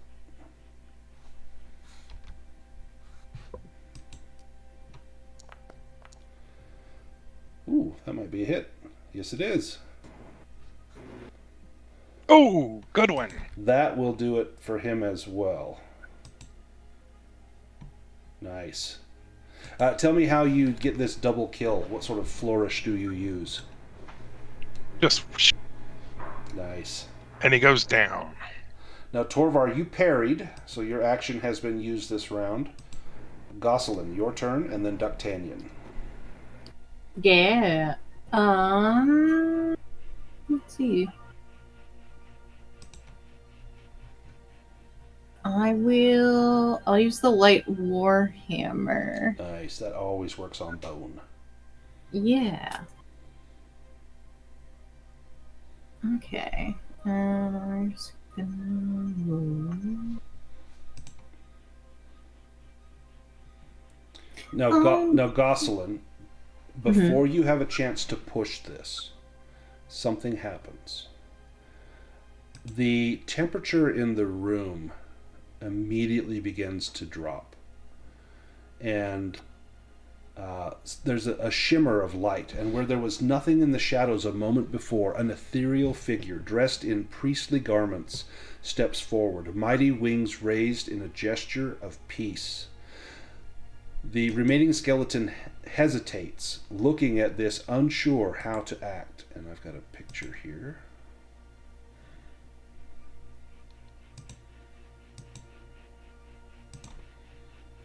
Oh. And it's always a shock to see a ghost, and all of you will need to make will rolls as you see this ghost appear in the room. Okay.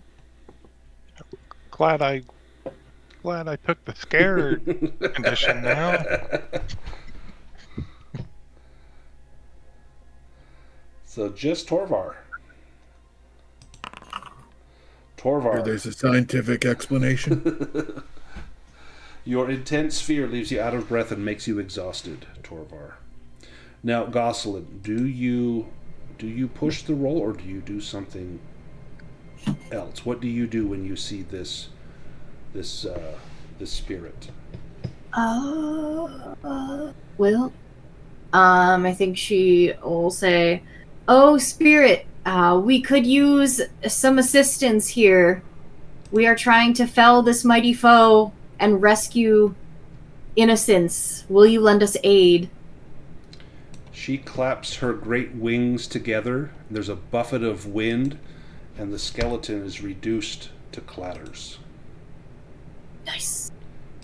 She then turns to Gosselin, and in a soft whisper of a voice that sounds like the running of a gentle brook, she speaks to you. She says, "I seek your help in ridding the Abbey of the foul sorcerer, who has not only desecrated the Abbey, but has corrupted the holy feast of St. Duckula, which is for providing pondweed cakes to the poor and needy, not for the rich to eat the locals." Now, Torvar, you can't help but notice how delicious Daphne smells, covered in a rich and aromatic gravy.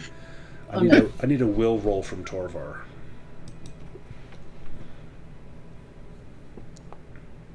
Oh, yeah. Oof. I would never think those thoughts about my friend. Svanhildur says, "The sorcerer visited the Abbey and invited me to dinner, and I was attacked by the gravy before being wounded by the custard. I know some details that I can help you with. I wish you to examine the pedestal at the head of the sarcophagus of the previous abbess," and she points a wing over at this large stone monument. She says, "There is a chalice locked in a secret compartment that should help you to defeat the sorcerer's sauce-based magic. The key has been lost, though. If you can find the key, you can get in there. Or you could always try to smash it open, I suppose. I will come to you again in your hour of need, as you have come to me in mine. Please, rescue your friends."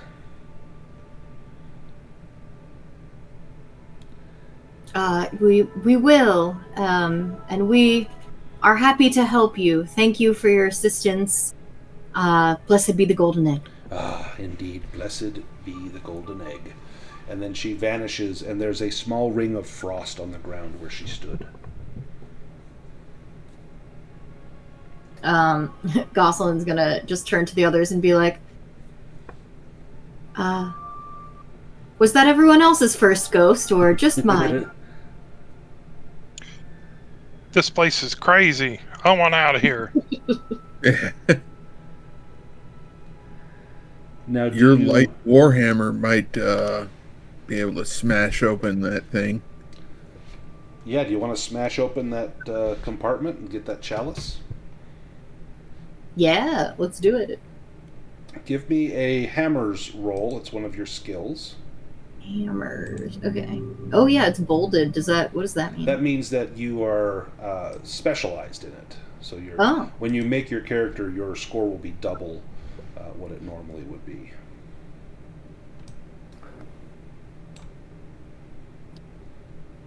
Okay. Look at that. You smash it open, and inside you find the chalice of the abbess. Ooh. Now, you can't help but notice that this looks very, very much like some sort of salt reservoir that you might use to salt your food, and nothing would ruin a sauce like adding too much salt. Amazing. Now, we're at our 90-minute mark. Why don't we take a little break here before we continue on? We have rescued 2 of the ducks. 2 more remain. And when we get back to it, if you want to take a stretch rest, you can. Otherwise, we'll see where else we want to go. I will see you all in about 8 minutes. Exactly. Okay.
The deeper I wonder.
potion.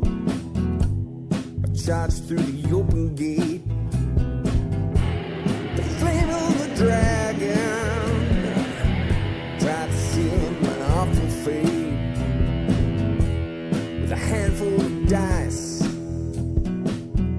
5 times I rolled 20. The dragon goes down. The DM no plenty. I leave with the princess. A satchel chock full of gold. We head to the tavern where my mighty tale unfolds.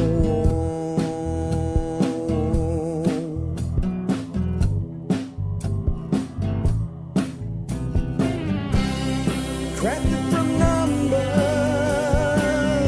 on living paper.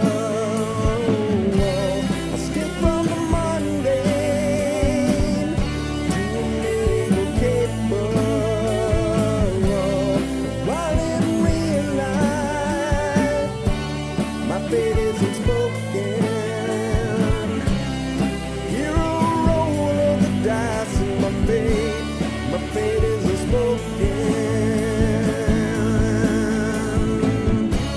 The king he honored me with the mighty crossbow. It's blessed by the elves, he said. I thank him and I go. The life of a hero, struggling to stay alive. It's worth all the hardship though, 'cause now I'm a level 5.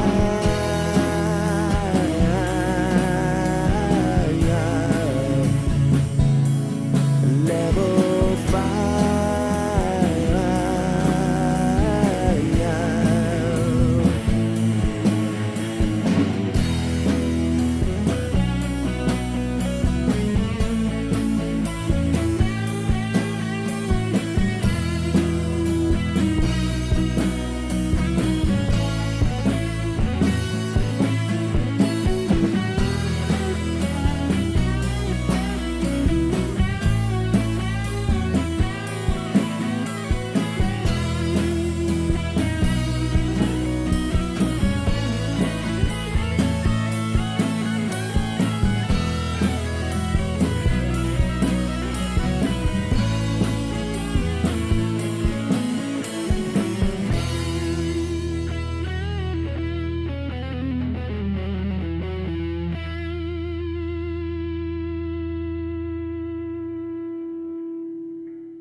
All right, I am back. Sound off if you're here. I'm here. Hello. There's 1, 2.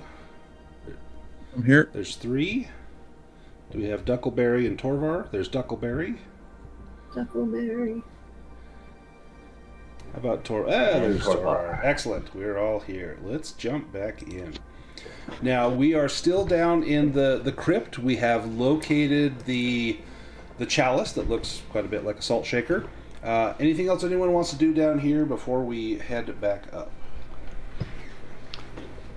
Question is, Daphne as my companion, does she follow the normal companion rules where I can give her some instructions? Yes. In fact, let me drop Daphne on the map for us. And I'm going to give you ownership of Daphne. And I think Torvar takes a stretch rest and he'll play with a little silver toothpick as he cleans his teeth. Ooh, nice. Excellent. If you guys, So we're going to do stretch rest? yeah, if you want to do the stretch rest, we can. That will, for Alex, it's not played before. If you want to do that, I don't think you need it yet, though. Yeah, I think. Yeah, I would hold off. Because you're only Yeah. down 1 willpower and you only have 1 condition. And if you use your memento, then you can recover an additional condition. Notice you've updated the Foundry system. It's got some new bells and whistles. Yeah, they just had a big update. So on my end, it helps me with damage. Like I can, it's easier to assign who the damage goes to. But they've also added a few things like do you use your memento and stuff like that. So very, very cool. All right, so we are down in the crypt now. Gosselin, since you are not doing a rest, you have time to search while they're doing this. If you want to do a spot hidden roll, you might find a little something down here. Sure. Alright, spot hidden. I just did a round rest. Would I be able to look too? You could as well with a round rest. Gosselin's not able to find anything, just a lot of bones and water, and nor is Duckleberry.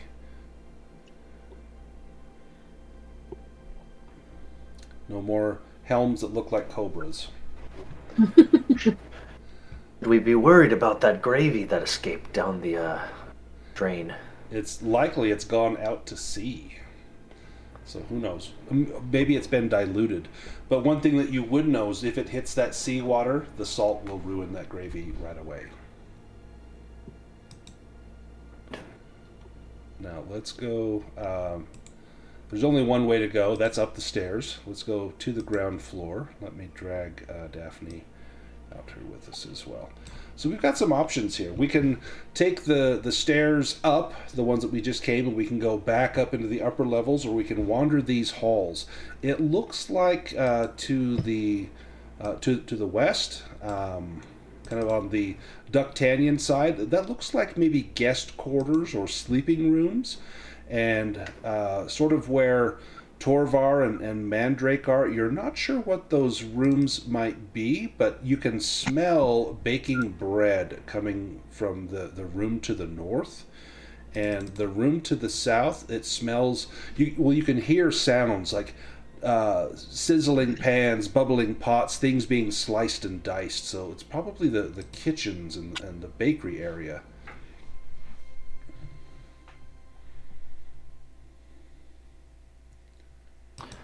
Well, the prophecy said something about the middle one being in a cage. Is that right?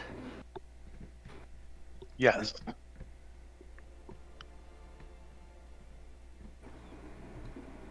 Now, if you want to continue going east down that hallway, you're not sure what's there, but it's probably a courtyard of some sorts.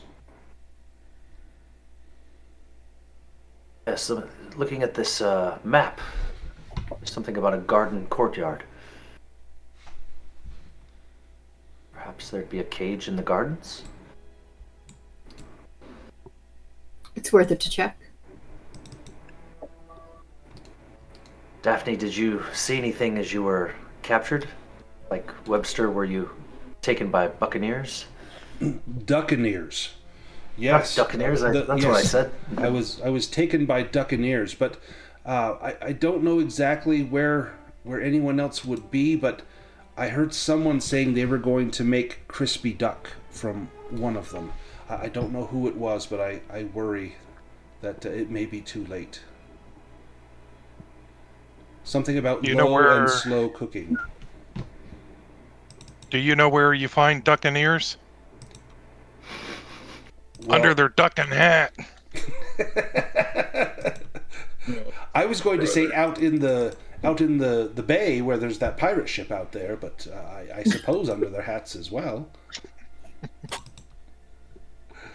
Can I cast Sense Magic? Yes. Maybe that might help us get a location. Now, even better is Gosselin. She's got some spells like Farsight and Telepathy. So with Farsight or Divination, Farsight lets you see and hear in a place up to 1 kilometer away. You must have it inside or have visited it. hard to say if you've had it in sight, but if you look at divination, that one you specify an item, and the spell will show you the direction to the nearest target. So you could say cage, and it'll probably take you to the cage. Yes, let's do it. So if you want to cast divination, you can. Cage. Does the power level matter here? I think it's just for the range. Let me just double check that. Yeah, so at level 1 would be 100 meters, level 2 would be 200 meters, and level 3 would be 400 meters. How far is the courtyard? The entire Abbey is probably 100 meters, so probably level 1 would cover it. Oh no. Oh dear. You get to roll What on is she the mishap table. Ooh. What does she have, a bane? She took angry, so her intelligence took a hit. Oh, Yeah. got it. Oh, so you become older. The wrinkles that begin to creep up on you. Let me make you a little older. So it's on your background. Oh, you're already old. Old, yeah. Ooh. You become very frail. Oh my. You get -2 to strength and con, and this is permanent. So I'm going to reduce your strength. Well. Goes down to 9, and constitution goes down to 7. Oh boy. That's not good if you're making death saving throws. Mm-hmm. In fact, some of your feathers begin to turn gray, and a few of them start to fall out. Oh no. And worst of all is the incontinence. Oh.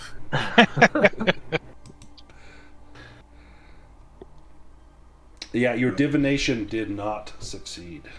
No.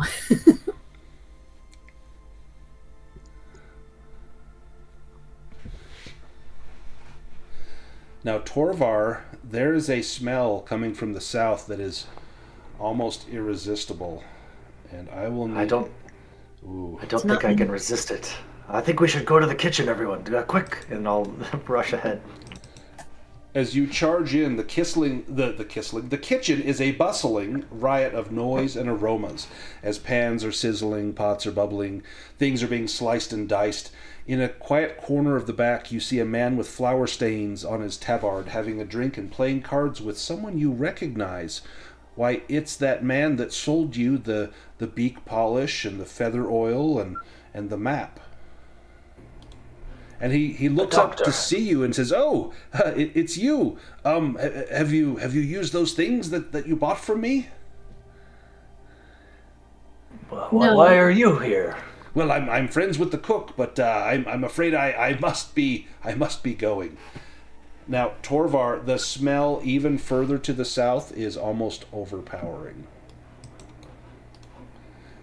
And Now wait, Mr. Quatch. yeah, yes. What would happen if we drank these potions? Oh, well, you would be the talk of the town. Why, it's wonderful, wonderful things. Your beak would be shiny and new. Your feathers would be filled with luster. Why, the reason I ask is I sold them to this lovely swan here, and she's not looking quite so well. So I was just wondering, maybe she should apply that to her feathers. But I must be going. I really must. Give me a bluffing roll if you want to try and see if he's telling the truth. Yeah, I'm very suspicious of this guy. Like, you again. Yeah. Yeah, if these things were labeled snake oil, that would probably be correct. Yep. I bought an invisibility potion. That would have been funny. I'd been sneaking around thinking I was invisible. It would actually make you blind, and so you just wouldn't see yourself in a mirror. Oh no. Yeah. Never trust anybody that poops in a box. That's what I always say. You sold us snake oil. No, I sold you remedies. Remedies, yes. I'm willing to buy them back. Of course, there's a restocking fee and a convenience charge. And No, there isn't. give me a Give me a roll for that. A persuasion roll with a boon. Those are your survival fees.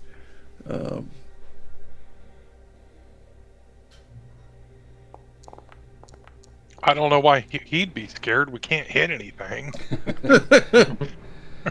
He said, how much do I owe you? Was it a gold for that and a gold for that? And I think it was 3 gold total.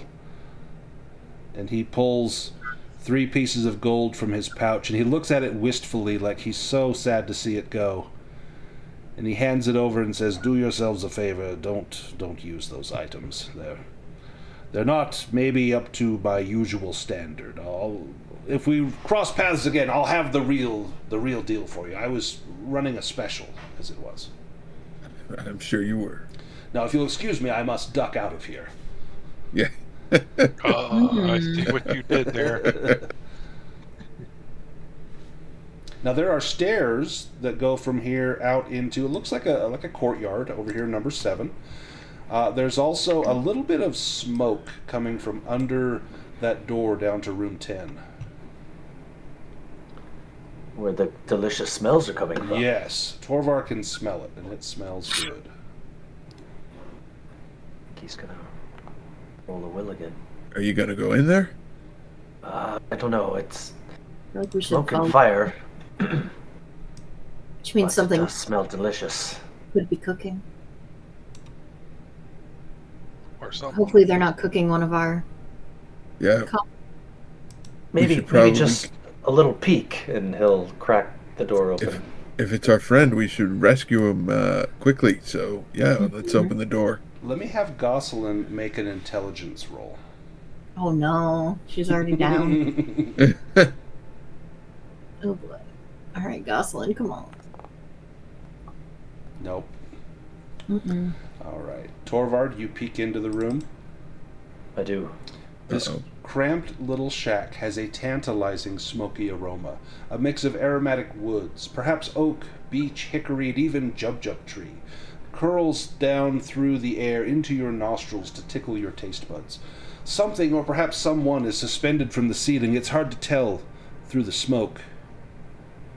You'd have to walk in to see exactly what it is, but you can see a shape there hanging from the ceiling. I think he burst in, his mouth watering. Yeah, in fact, it says, if the wolfkin is with the party, they notice how mouth-watering all the ducks who went into the smokehouse now smell. This could end badly for everyone. As you step in, you hear a cough coming from that form, and you see one of your friends. This is Mallory, and I've got Mallory. a picture of Mallory. Is she in a cage? She's suspended by her legs, and she's been rubbed down with herbs and some sort of spiced seasoning. Probably a mustard binder on there as well. Damn, even I'm getting hungry. She is being cooked low and slow. Oh, Let's cut her down. Get her down. Torvar, I need a will roll. She smells like the best barbecue, like the most amazing brisket you've ever smelled. Oh, thank goodness you're able to resist. You think I could probably lick some of this fine bark off of your skin here. Yeah. His shirt collar is just wet. He just can't stop salivating. Bad dog. Bad dog. Now, Duckleberry, give me a spot hidden roll. It's smoky in here, but you think you see something on the floor, not where you would expect to see food. Wait, I think I see something. Nice. I do. I do see something. You see an embroidered Hessian bag full of duck feathers. This would make for a nice pillow. The only downside That's is it just- smells very smoky. That's just morbid. Someone was sleeping in here. I'll take that from you. I'll give it to him. Now, Ducktannion, you were interested in the wine, correct? Well, yes, I figure that would be a good place to go. We need to make sure it's not spoiled, and there could be other ducks held there, held captive in the wine cellar. I mean, none of it seemed to match the rhyme that you were told by Sereni, but, you know, you Well, never know. that old seer didn't seem to know much anyway. Now, if you recall, Gosselin didn't. She failed her intelligence roll, but Sereni did say she couldn't see the fourth one because the image was hazy and smoky. Well, this was the fourth one. So there is just one duck left. But these stairs over here to the bottom left corner, they lead down, likely down into the wine cellar. Well, it may be dangerous. Perhaps I should go first. Go for it. Let's go back underground, and we're going to be in this this number 14 here. This is the wine cellar. Let me tell you what you find. Being careful to stick to the cobweb-infested shadows, you observe this surprisingly busy chamber. Duccaneers from the Golden Goose Egg, the pirate ship out in the bay, are transporting crates of eggs to and from their ship. In the middle of the cellar, 2 of the sorcerer's fox guards are operating some sort of vat into which the eggs are dipped into and come out, why, golden. Whatever's going on, give me a sneaking roll so as not to be seen as you go down these steps. Everybody? Just Ducktanyan. Oh, Ducktanyan, you are unnoticed. The others are coming down the steps behind you. You can halt them if you like. Sure, I will give a signal that I will sneak ahead and see what I can find out. So it looks like there are countless gold-painted eggs, which you know would have no value other than looking shiny and probably being edible. These are just, goose eggs. These are not golden in any way, shape, or form, but the Duccaneers are they're running some sort of scam. There's also several dusty bottles on a shelf next to you. With a sleight of hand roll, you could try to grab one.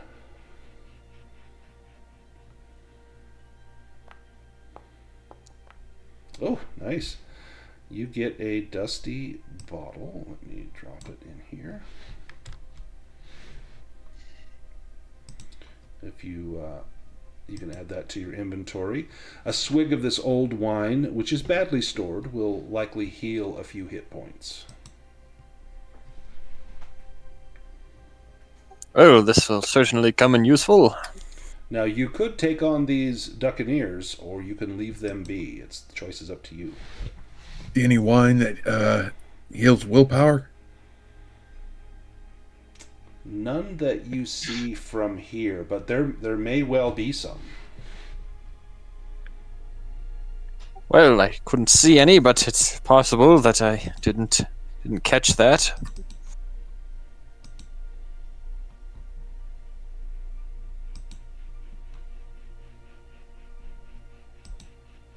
We gotta find that fourth duck. Yeah. Well, from here, it looks like it just goes out to the dock and out to the Golden Goose Egg ship. You want to go back up to the ground floor? Yeah, the riddle did say something about the middle, so it's probably not underground. Yeah. Let's go back to the ground floor. Now, there are the number 13. Those are, looks like guest rooms. And then you've got this, smells like a bakery up in 11, and then you have a courtyard out there at 7, and looks like some other rooms out there. Or you can take the stairs at A, you can take those back up to go to the upper levels. Can I try again to summon the Undine? Yeah, absolutely. It's been a little while. Maybe just level 1 this time. Oh my god. Do you push it? Yeah.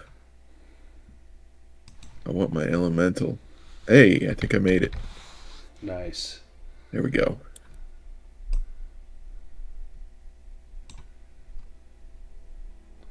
Oh, there he is. Awesome. Right Thank you. there. And let me give you ownership of this. 1 second. And I need to change his hit points if it's at level 1. He's got way too many hit points. We don't mind. It's okay. Ditch that one. And configure ownership.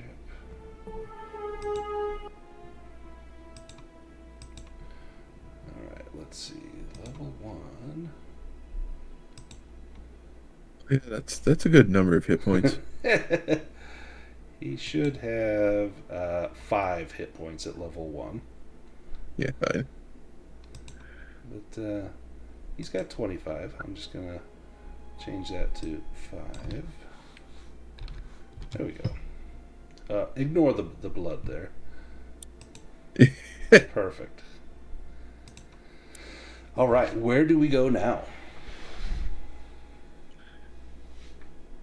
There's got to be a way to get to those middle floors. You could go up. Up the stairs at A would take you to the middle floors. Oh, okay. You want to go there? Let's try that. Yeah. Yeah. All right. We start right. Oh, let me grab your tokens. We're going to be up here at.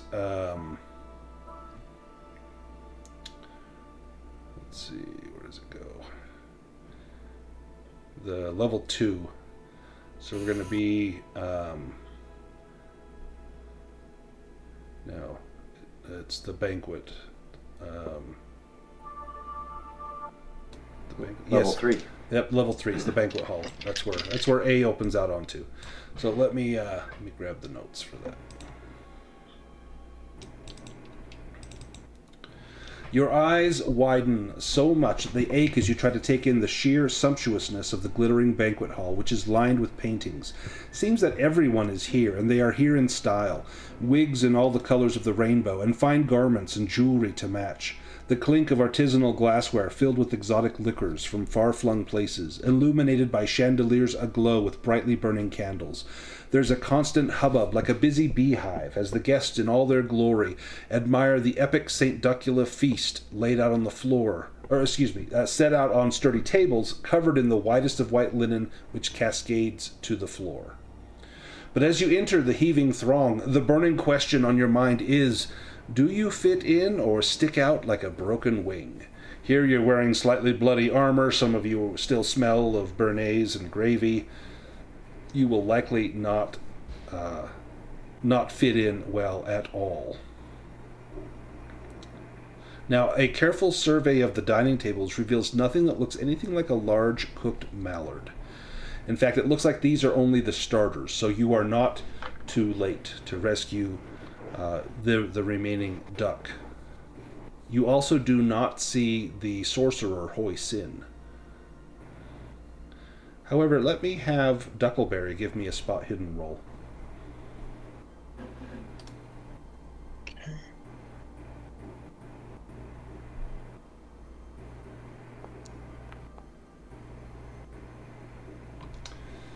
On some of the paintings, you notice that the eyes seem to be moving on several of them. And some of the eyes look a little bloodshot, and one looks like it has a little leather patch over it. There are clearly holes cut into the paintings, and someone is watching.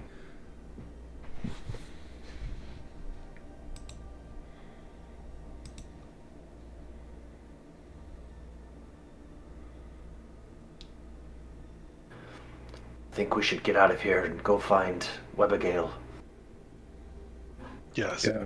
Now, you could, from here, you could go up to the sorcerer's floor, or you could go out on the balcony, which would allow you to see down into the garden courtyard. 19 is the chapel, 18 is the garden courtyard.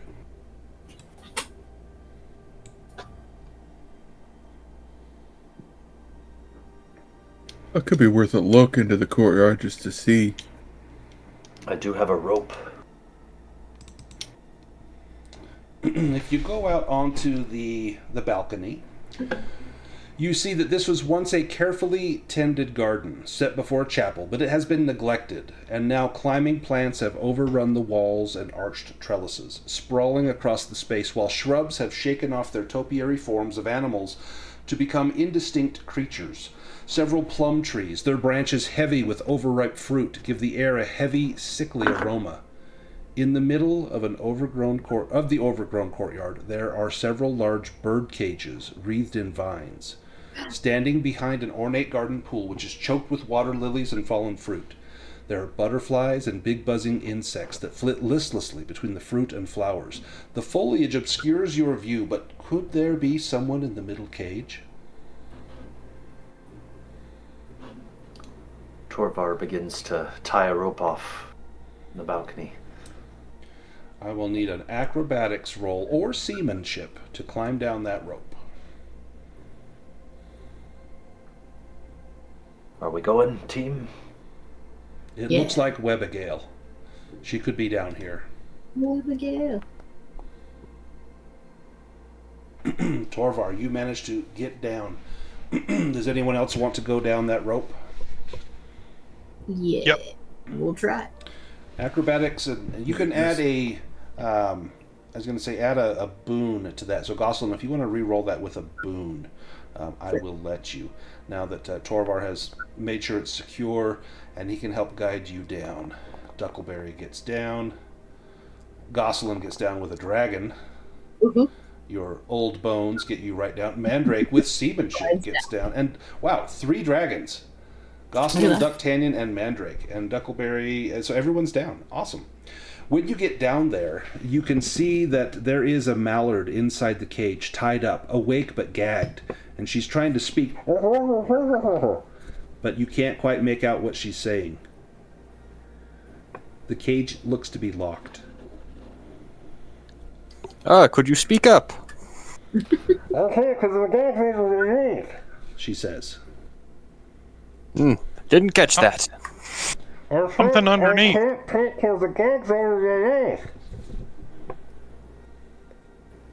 Mm-hmm. Can Duckleberry go up to the cage? Yeah. You get up to the cage, and she's looking at the lock with a pleading look in her eyes. I will pick that lock.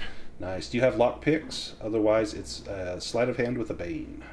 Let me look. Yes, I do. Lock Nice. picks advanced. Ooh, then you get a boon.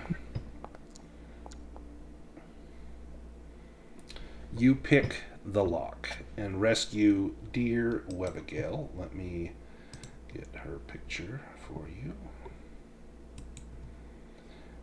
Do you pull the gag off of her mouth? Yes.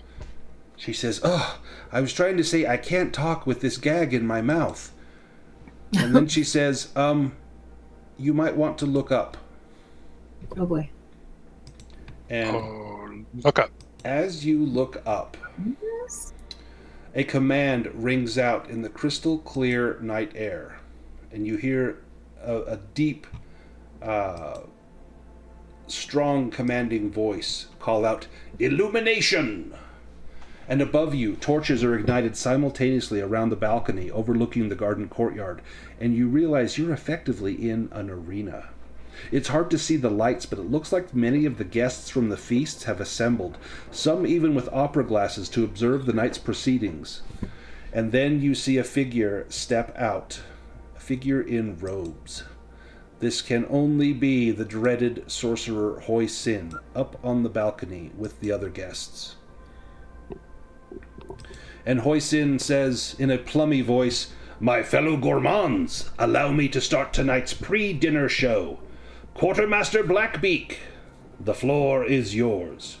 And suddenly a Duccaneer in the form of a parrot swoops down and begins to claw at everyone in the party. Let me send a picture of Blackbeak, and then we're going to get into some combat.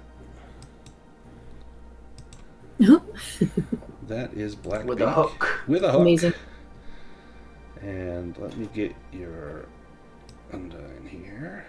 And we need Daphne as well. And let me get Blackbeak. let's go into initiative order.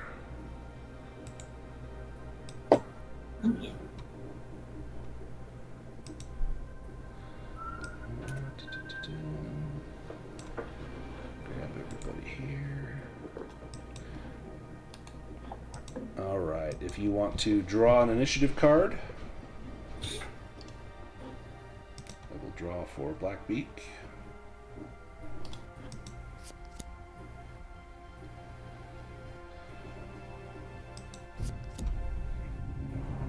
Now it's Daphne's turn. If you want Daphne to do something, it does cost you some willpower. I think Daphne will swap turns with, let's see, maybe Ducktanyon. Ducktanyon, you are up, sir. Well, given this spot, I will spend my point to activate Veteran. Excellent. I'll lock that down for you. Nice. And then I will hurl one of my daggers at this dreaded Blackbeak. Nice.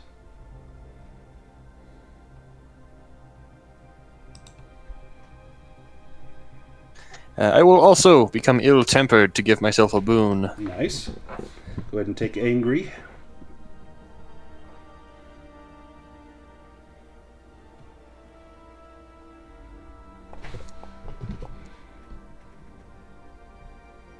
Got it. Roll damage. Nice. Blackbeak takes the full brunt of the damage. Gosselin, your turn. Ooh. What do we got? What do we...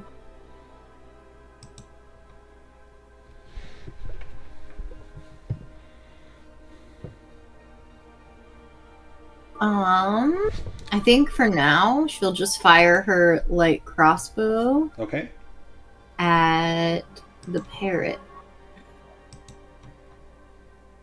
Is he flying right now, or is he like? is. Yep, he's flying. Oh, okay.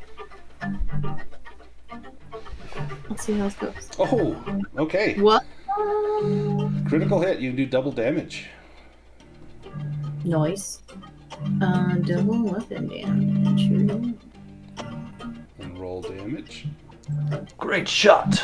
Oh, Nice. You. Oh wow. Jeez. Okay. Yeah. All right. Well. all right. Well, I wasn't expecting that. Dawson's like, woo! Hail the golden egg. Well, that's about one. Once Blackbeak has tormented the party for a round or two, or for two people, there's a round of applause, and then the sorcerer leans over from above and says, "Ah, now it is time for my signature dish, plum and Hoi-Sin sauce. I hope you don't find it too rich." And he will unleash a sauce upon you. A sauce. A sauce, as well as a swarm of insects that are drawn to the sweet smell of that plum sauce. Let me add them to the initiative, and then it is so the sauce will go next, and then it will. Oh, hang on. Okay, we'll go to the next round. So, Ducktanyon, you're up. We'll start a new round here. Well, I will reactivate Veteran, Okay. and then I will... were these insects close enough to the ground that I could hit some of them? Yes, they're swarming around everyone. So, and the way that swarms work is there's a lot of them, but it counts as a single creature. And so as they're kind of buzzing and moving around, you'd be able to strike at 3 or 4 of them, but it counts as the swarm. Would I know, would that cause half damage if I were to attack the swarm? Well, give me a beast lore roll. We'll see if Ducktanyon knows that.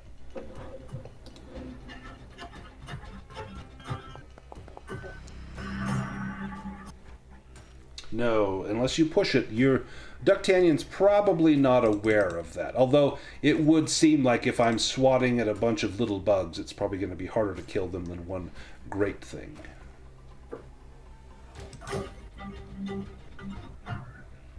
No, I think I will go after the sauce. That seems more reasonable, I think. Yeah, more seasonable. Yes, indeed.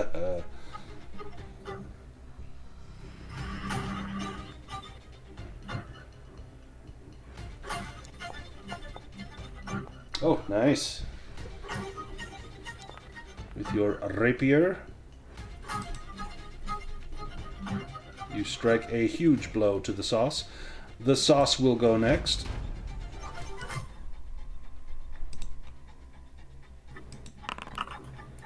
Drowning in sauce. It pulls an enemy deep inside head first. Well, I think this is going to be Duckton. You will begin to drown and cannot do anything except trying to break free, which takes a strength roll with a bane.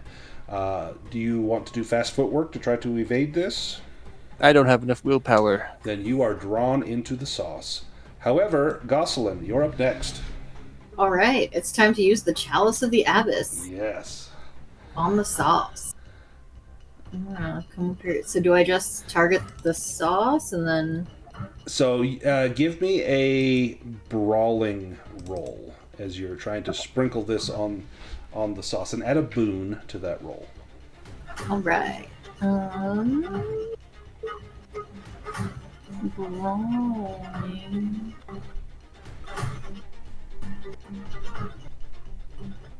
Why do I... Oh, there it is. Okay. Like, I don't see it. Yeah, sorry, it's in the weapon side of the skills. Yes. Oh, wow. Oh my goodness, all right. As you sprinkle the sauce, or the salt onto the sauce, it begins to sizzle and pop, and the sorcerer Hoi-Sin says, "No! You've ruined the sauce!" And all of the gourmands here begin to, tisk, like, "Oh, just quite a shame. This is the worst St. Duckula feast ever." And you see that the sorcerer has gotten very, very upset with this. And we will go to the insect swarm. The swarm attacks a single enemy. This will inflict 1d8 piercing. Armor has no effect. I think it's going to be Gosselin. So, Gosselin, you are hit for 1 damage. My goodness.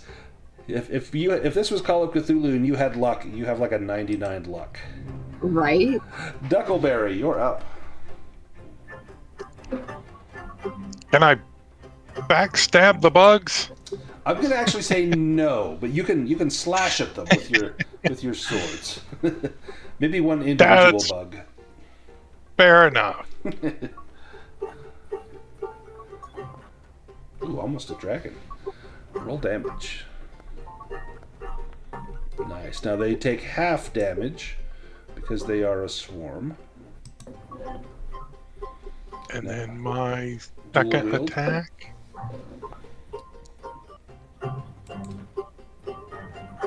That is a fail. Do you push it? Yeah, that's pretty disheartening.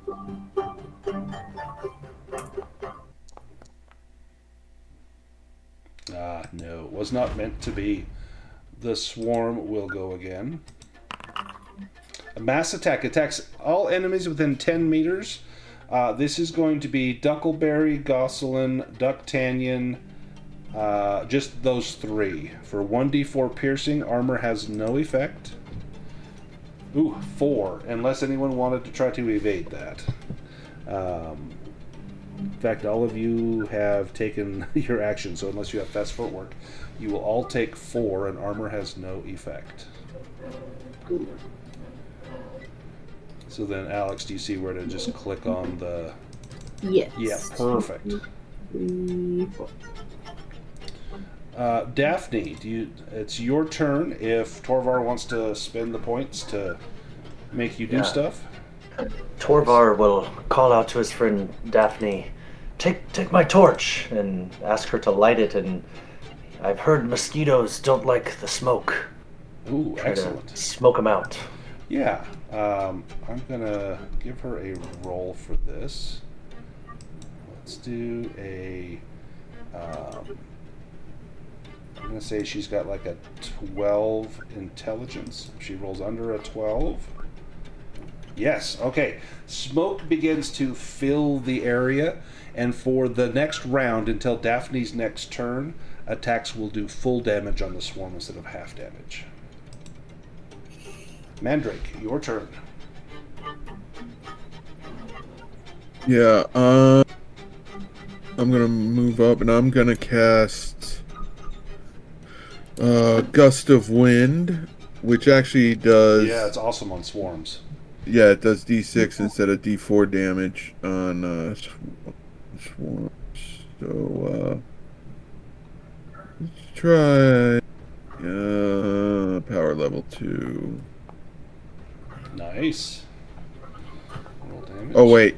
Roll 3d6 for me, if you would. Yeah, it doesn't automatically. Oh, nice. 8 damage. Take the full 8. And there is blood. They are nearly down. Torvar. You said Hoi-Sin's still watching us from the balcony, is that right? Yes, in fact, let me grab Hoi-Sin's token. I'll pull him out up here. I will take a big sniff of the air and use my hunter's instincts to mark his sweet and salty smell. Nice. But then, if he's not in initiative, I think he'll howl wildly and start swinging his spear around at as many insects as he can. Nice. Range.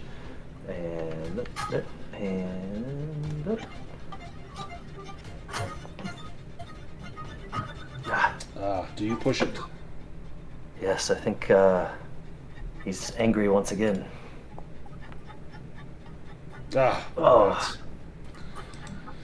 Last but not least, the Undying. Now that can attack the swarm, if you like. Yeah, I guess I can't... Is there even water around this area? Yeah, there's a pond filled with, like, lily pads and stuff. Okay. But I guess I couldn't do a tidal wave without affecting other people, right? Right. So I'll just have him go up and do its melee attack, which it says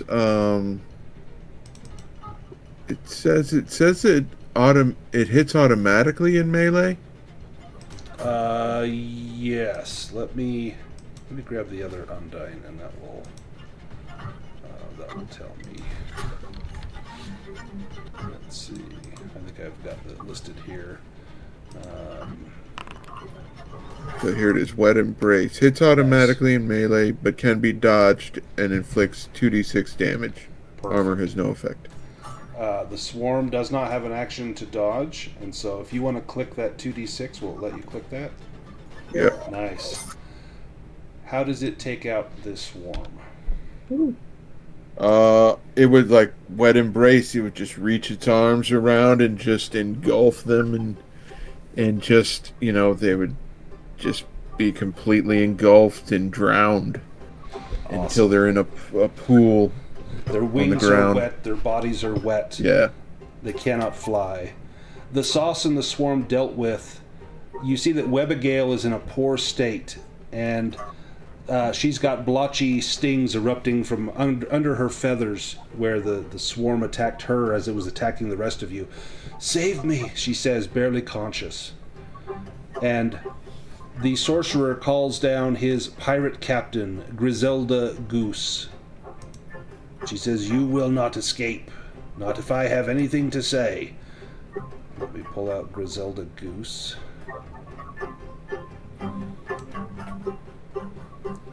And let me add her to this. And I'll add the sorcerer.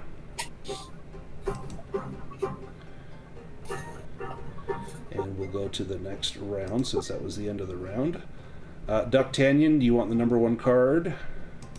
Yes. Okay, you got it. And then if you want to do veteran again, you can, and you can lock it in. Ducktannion. I will use veteran again, if I can. You can.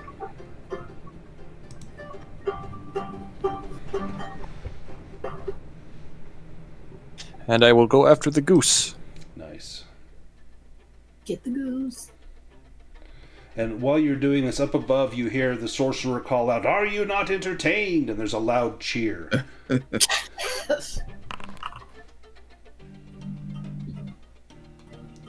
Oof.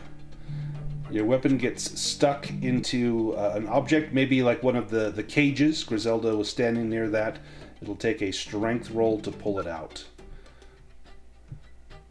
Let's go to Griselda. Griselda will target Ducktanyon with her cutlass.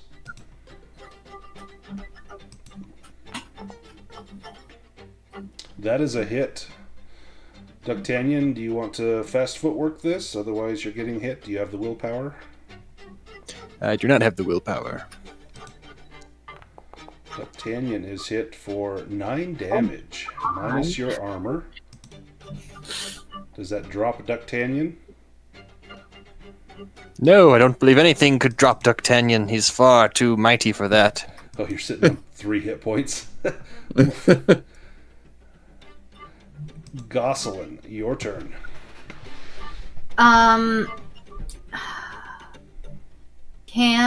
Is it possible, since she can fly, to fly up to the balcony and do the swan song? Yes. Great. That's what we're gonna do. Nice. It's going to cost you some willpower. That is but totally fine. You've got the willpower. So much. So if you click on wings, that will cost you 1 willpower. Mm-hmm. And then you can click on Swan Song. That will cost you 1 willpower. Mm-hmm. Excellent. And that will cause, as you play your harp up there, is there a particular song that you're playing? It's a haunting lament, but anything specific? Yes, it is somehow Gosselin knows the song Closing Time. Oh, and it nice. Closing Time. As you begin Leonard Cohen? By, not Matchbox 20, who is it? I don't remember who did that. Oh. No, it's like the I know. Yeah, is it Fight for Fighting, maybe? I forget. Oh, right. I'm going to have to look that up. Semisonic? Semisonic. Oh, yeah, Semisonic. Excellent. Yeah. As you begin to play that, all of the people up there that have come to see a show and have a feast, well, the sauces have been ruined. And now they've seen the parrot, that was entertainment. It just got killed. Things are not going well. And when they hear this song, they think, you know what, let's just go home. And they all start to turn and leave. And the sorcerer looks just with absolute loathing at Gosselin for ruining the feast of St. Duckula. He will never live this down. And he holds out a clenched fist, shaking it in your face, unable to come up with the words that he wants to say to describe just how much he despises you. But this will definitely turn the tide as the crowd has left. Gosselin says, "The golden egg sends their regard." Nice. It's the gravy wedding all over again. The Undyne's turn. The Undyne slosh around and come to attack Griselda. The Wet Embrace. It will not be dodged. Will not be dodged. Go ahead and roll Okay. damage. Wow. That's kind of naughty. Ooh. And armor has no effect. Armor has no effect. Oh my gosh. Huge hit. Mandrake. Okay. Can't really do a lot of my spells there without hurting him, so Mandrake might just walk up and try to crack him with the staff. See if that works this time. That'll work. Nice. Another 4 damage. And that's my turn. The sorcerer will Well, he's had just about enough of all of you. And he begins to intone the words of a spell. This is directed at Gosselin. Oh boy. This is...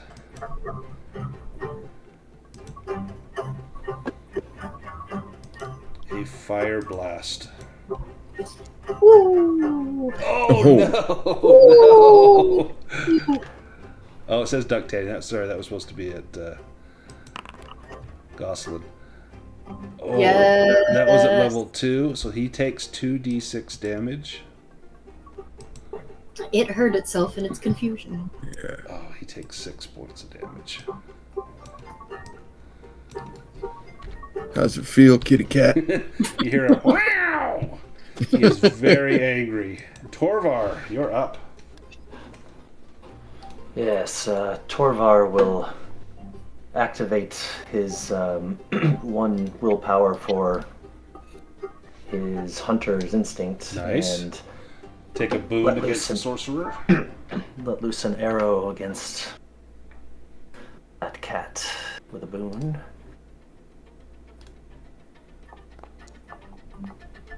Oh, yeah. Roll damage. Some damage. Say, choke on a hairball. Nice. How do you take out the sorcerer? Oh! Yeah. I think, yeah, I wasn't expecting a one I shot. love the choke on a hairball line. It's fantastic. But it has Yeah, to be I like think an Arnold that's Schwarzenegger voice. Choke on a hairball. Choke on a hairball. Stick And it around. just, goes in his throat as he was coughing up some singe from the fireball he Nice. demoned himself, yeah. Awesome. Duckleberry, you're up. Can I get over behind that goose? Absolutely. Oh, I'm gonna unleash on this one. Backstab. I'm going backstab and assassinate. Ooh. Ooh. Oh. She's got 11 hit points If I hit. and no armor. I hit. That's a hit. So that is Plus D8. 10 Oh. plus. Oh, well, she's got 11 hit points, so how do you take It's out... inevitable. Yeah. Ooh. There we go. Ooh. Brutal. I just grab her by the neck and I split her throat and whisper in her ear, "Go shit on a golf course." How do you kill her after speaking such hurtful words? Oh, she's just got a little skinny gooseneck. I mean, her head just comes right off.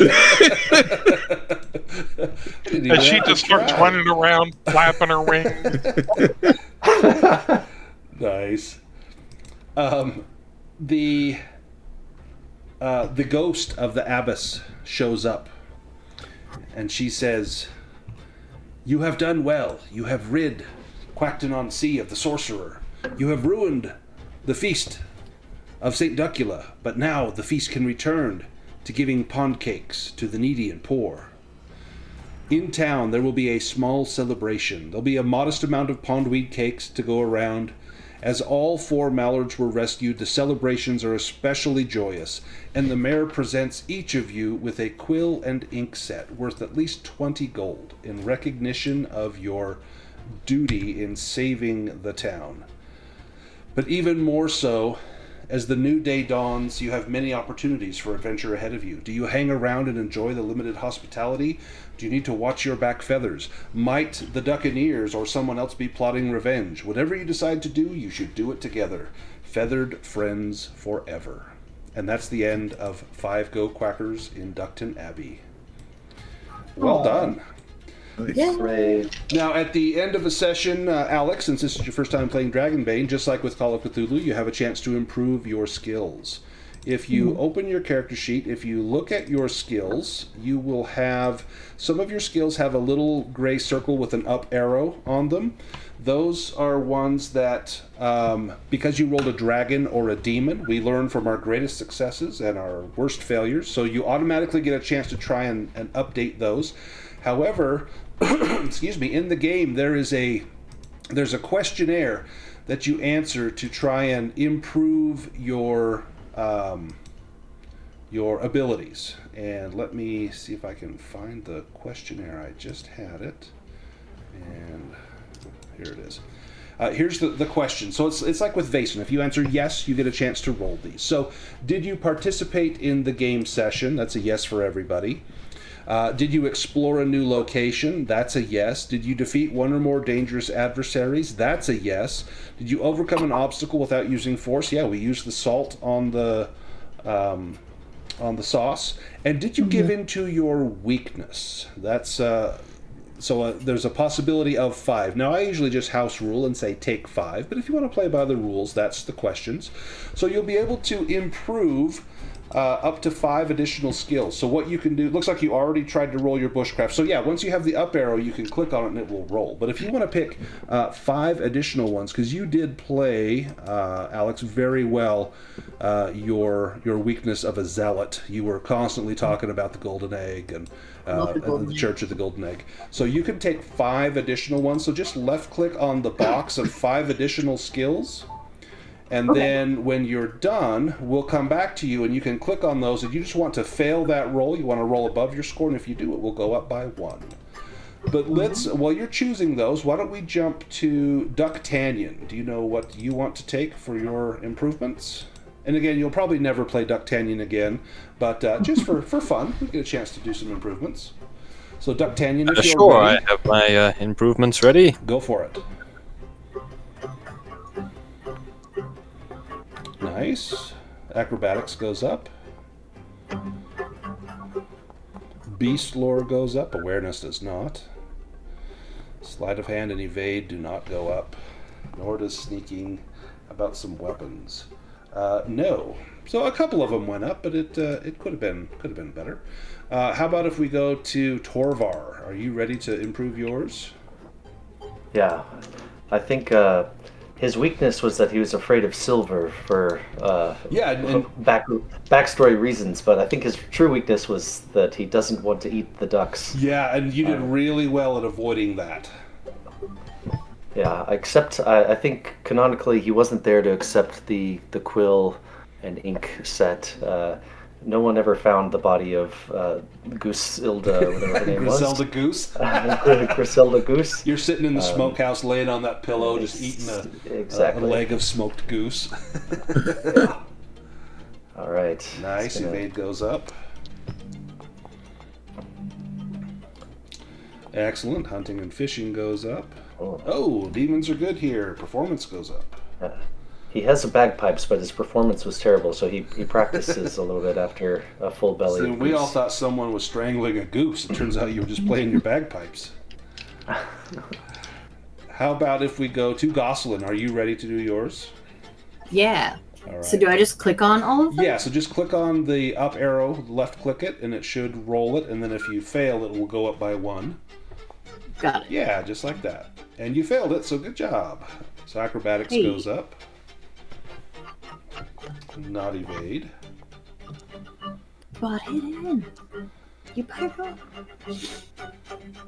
Nice. Crossbows goes up. How about your mentalism? No. Sad. Actually, that was hammers. Now, how about mentalism? Oh yeah, that's a very good one.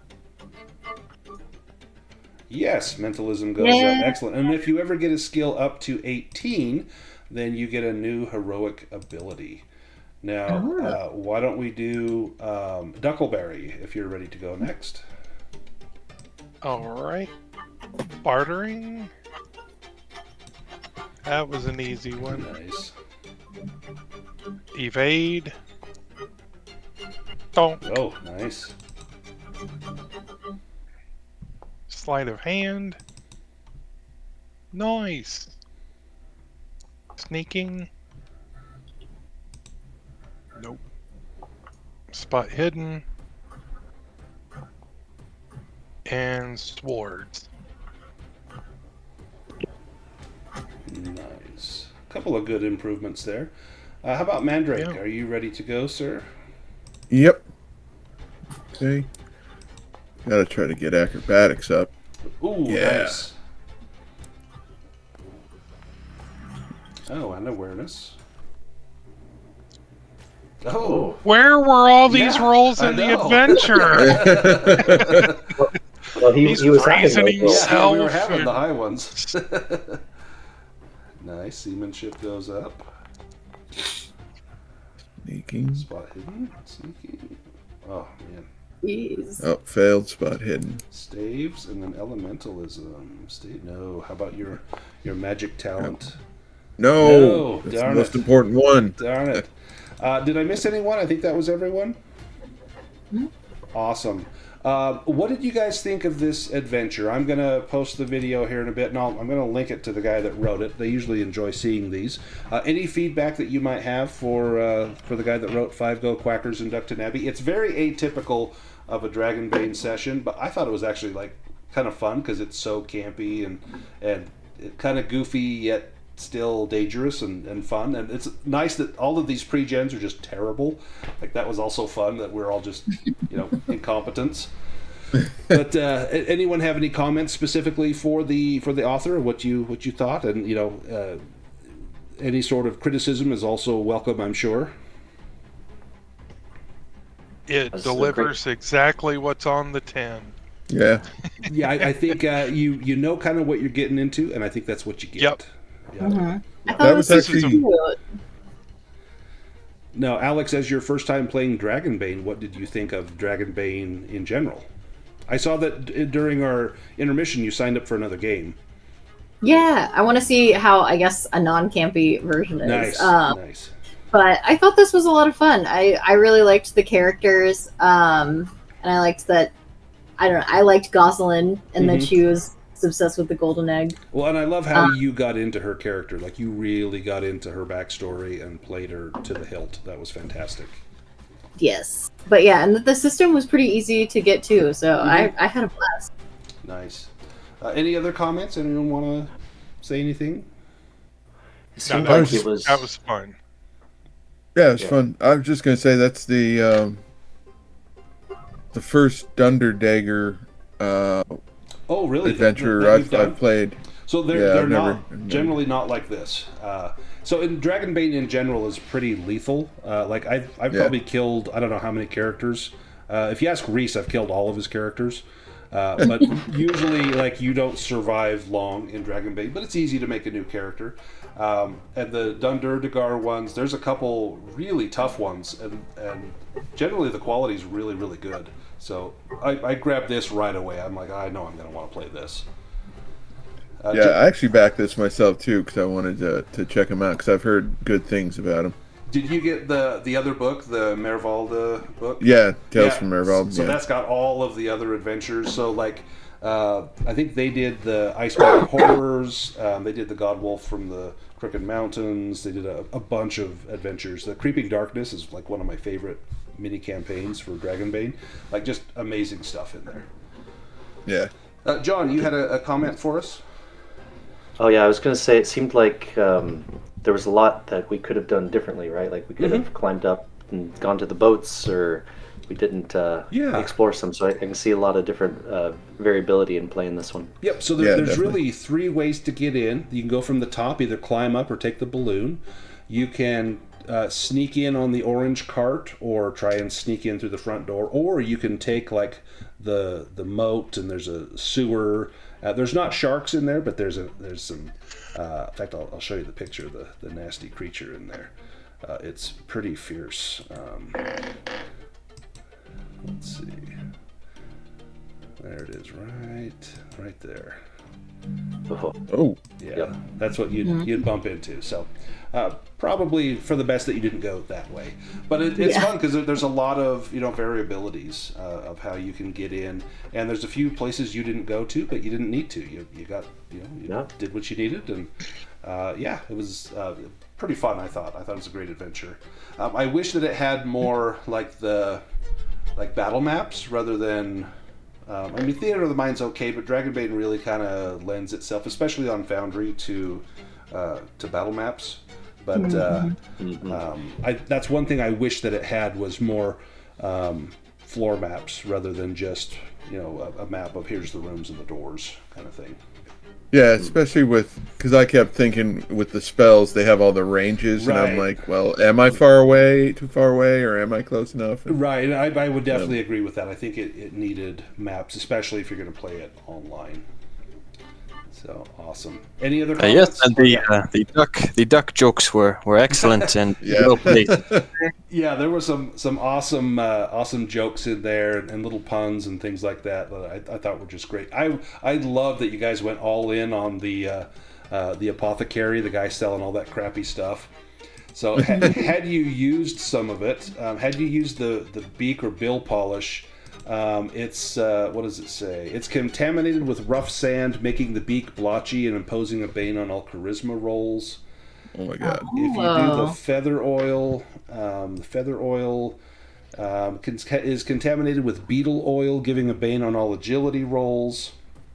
I was wondering what would happen. Yeah, it is. The healing draft, that one, it tastes bitter and doesn't work. It's made from the finest snake oil. It makes the imbiber queasy. They gain sickly and cannot push constitution rolls. Oh no. And then I had to hurry and make that invisibility potion that was just going to make you go blind. So, yeah. So I thought that was pretty fun. I liked the stuff in there. Yeah, that was good. And then there's a couple of spells that you can learn. One's called Summon Gloopy Yellow Stuff. If you go into the kitchen, you can find a page torn from a cookbook.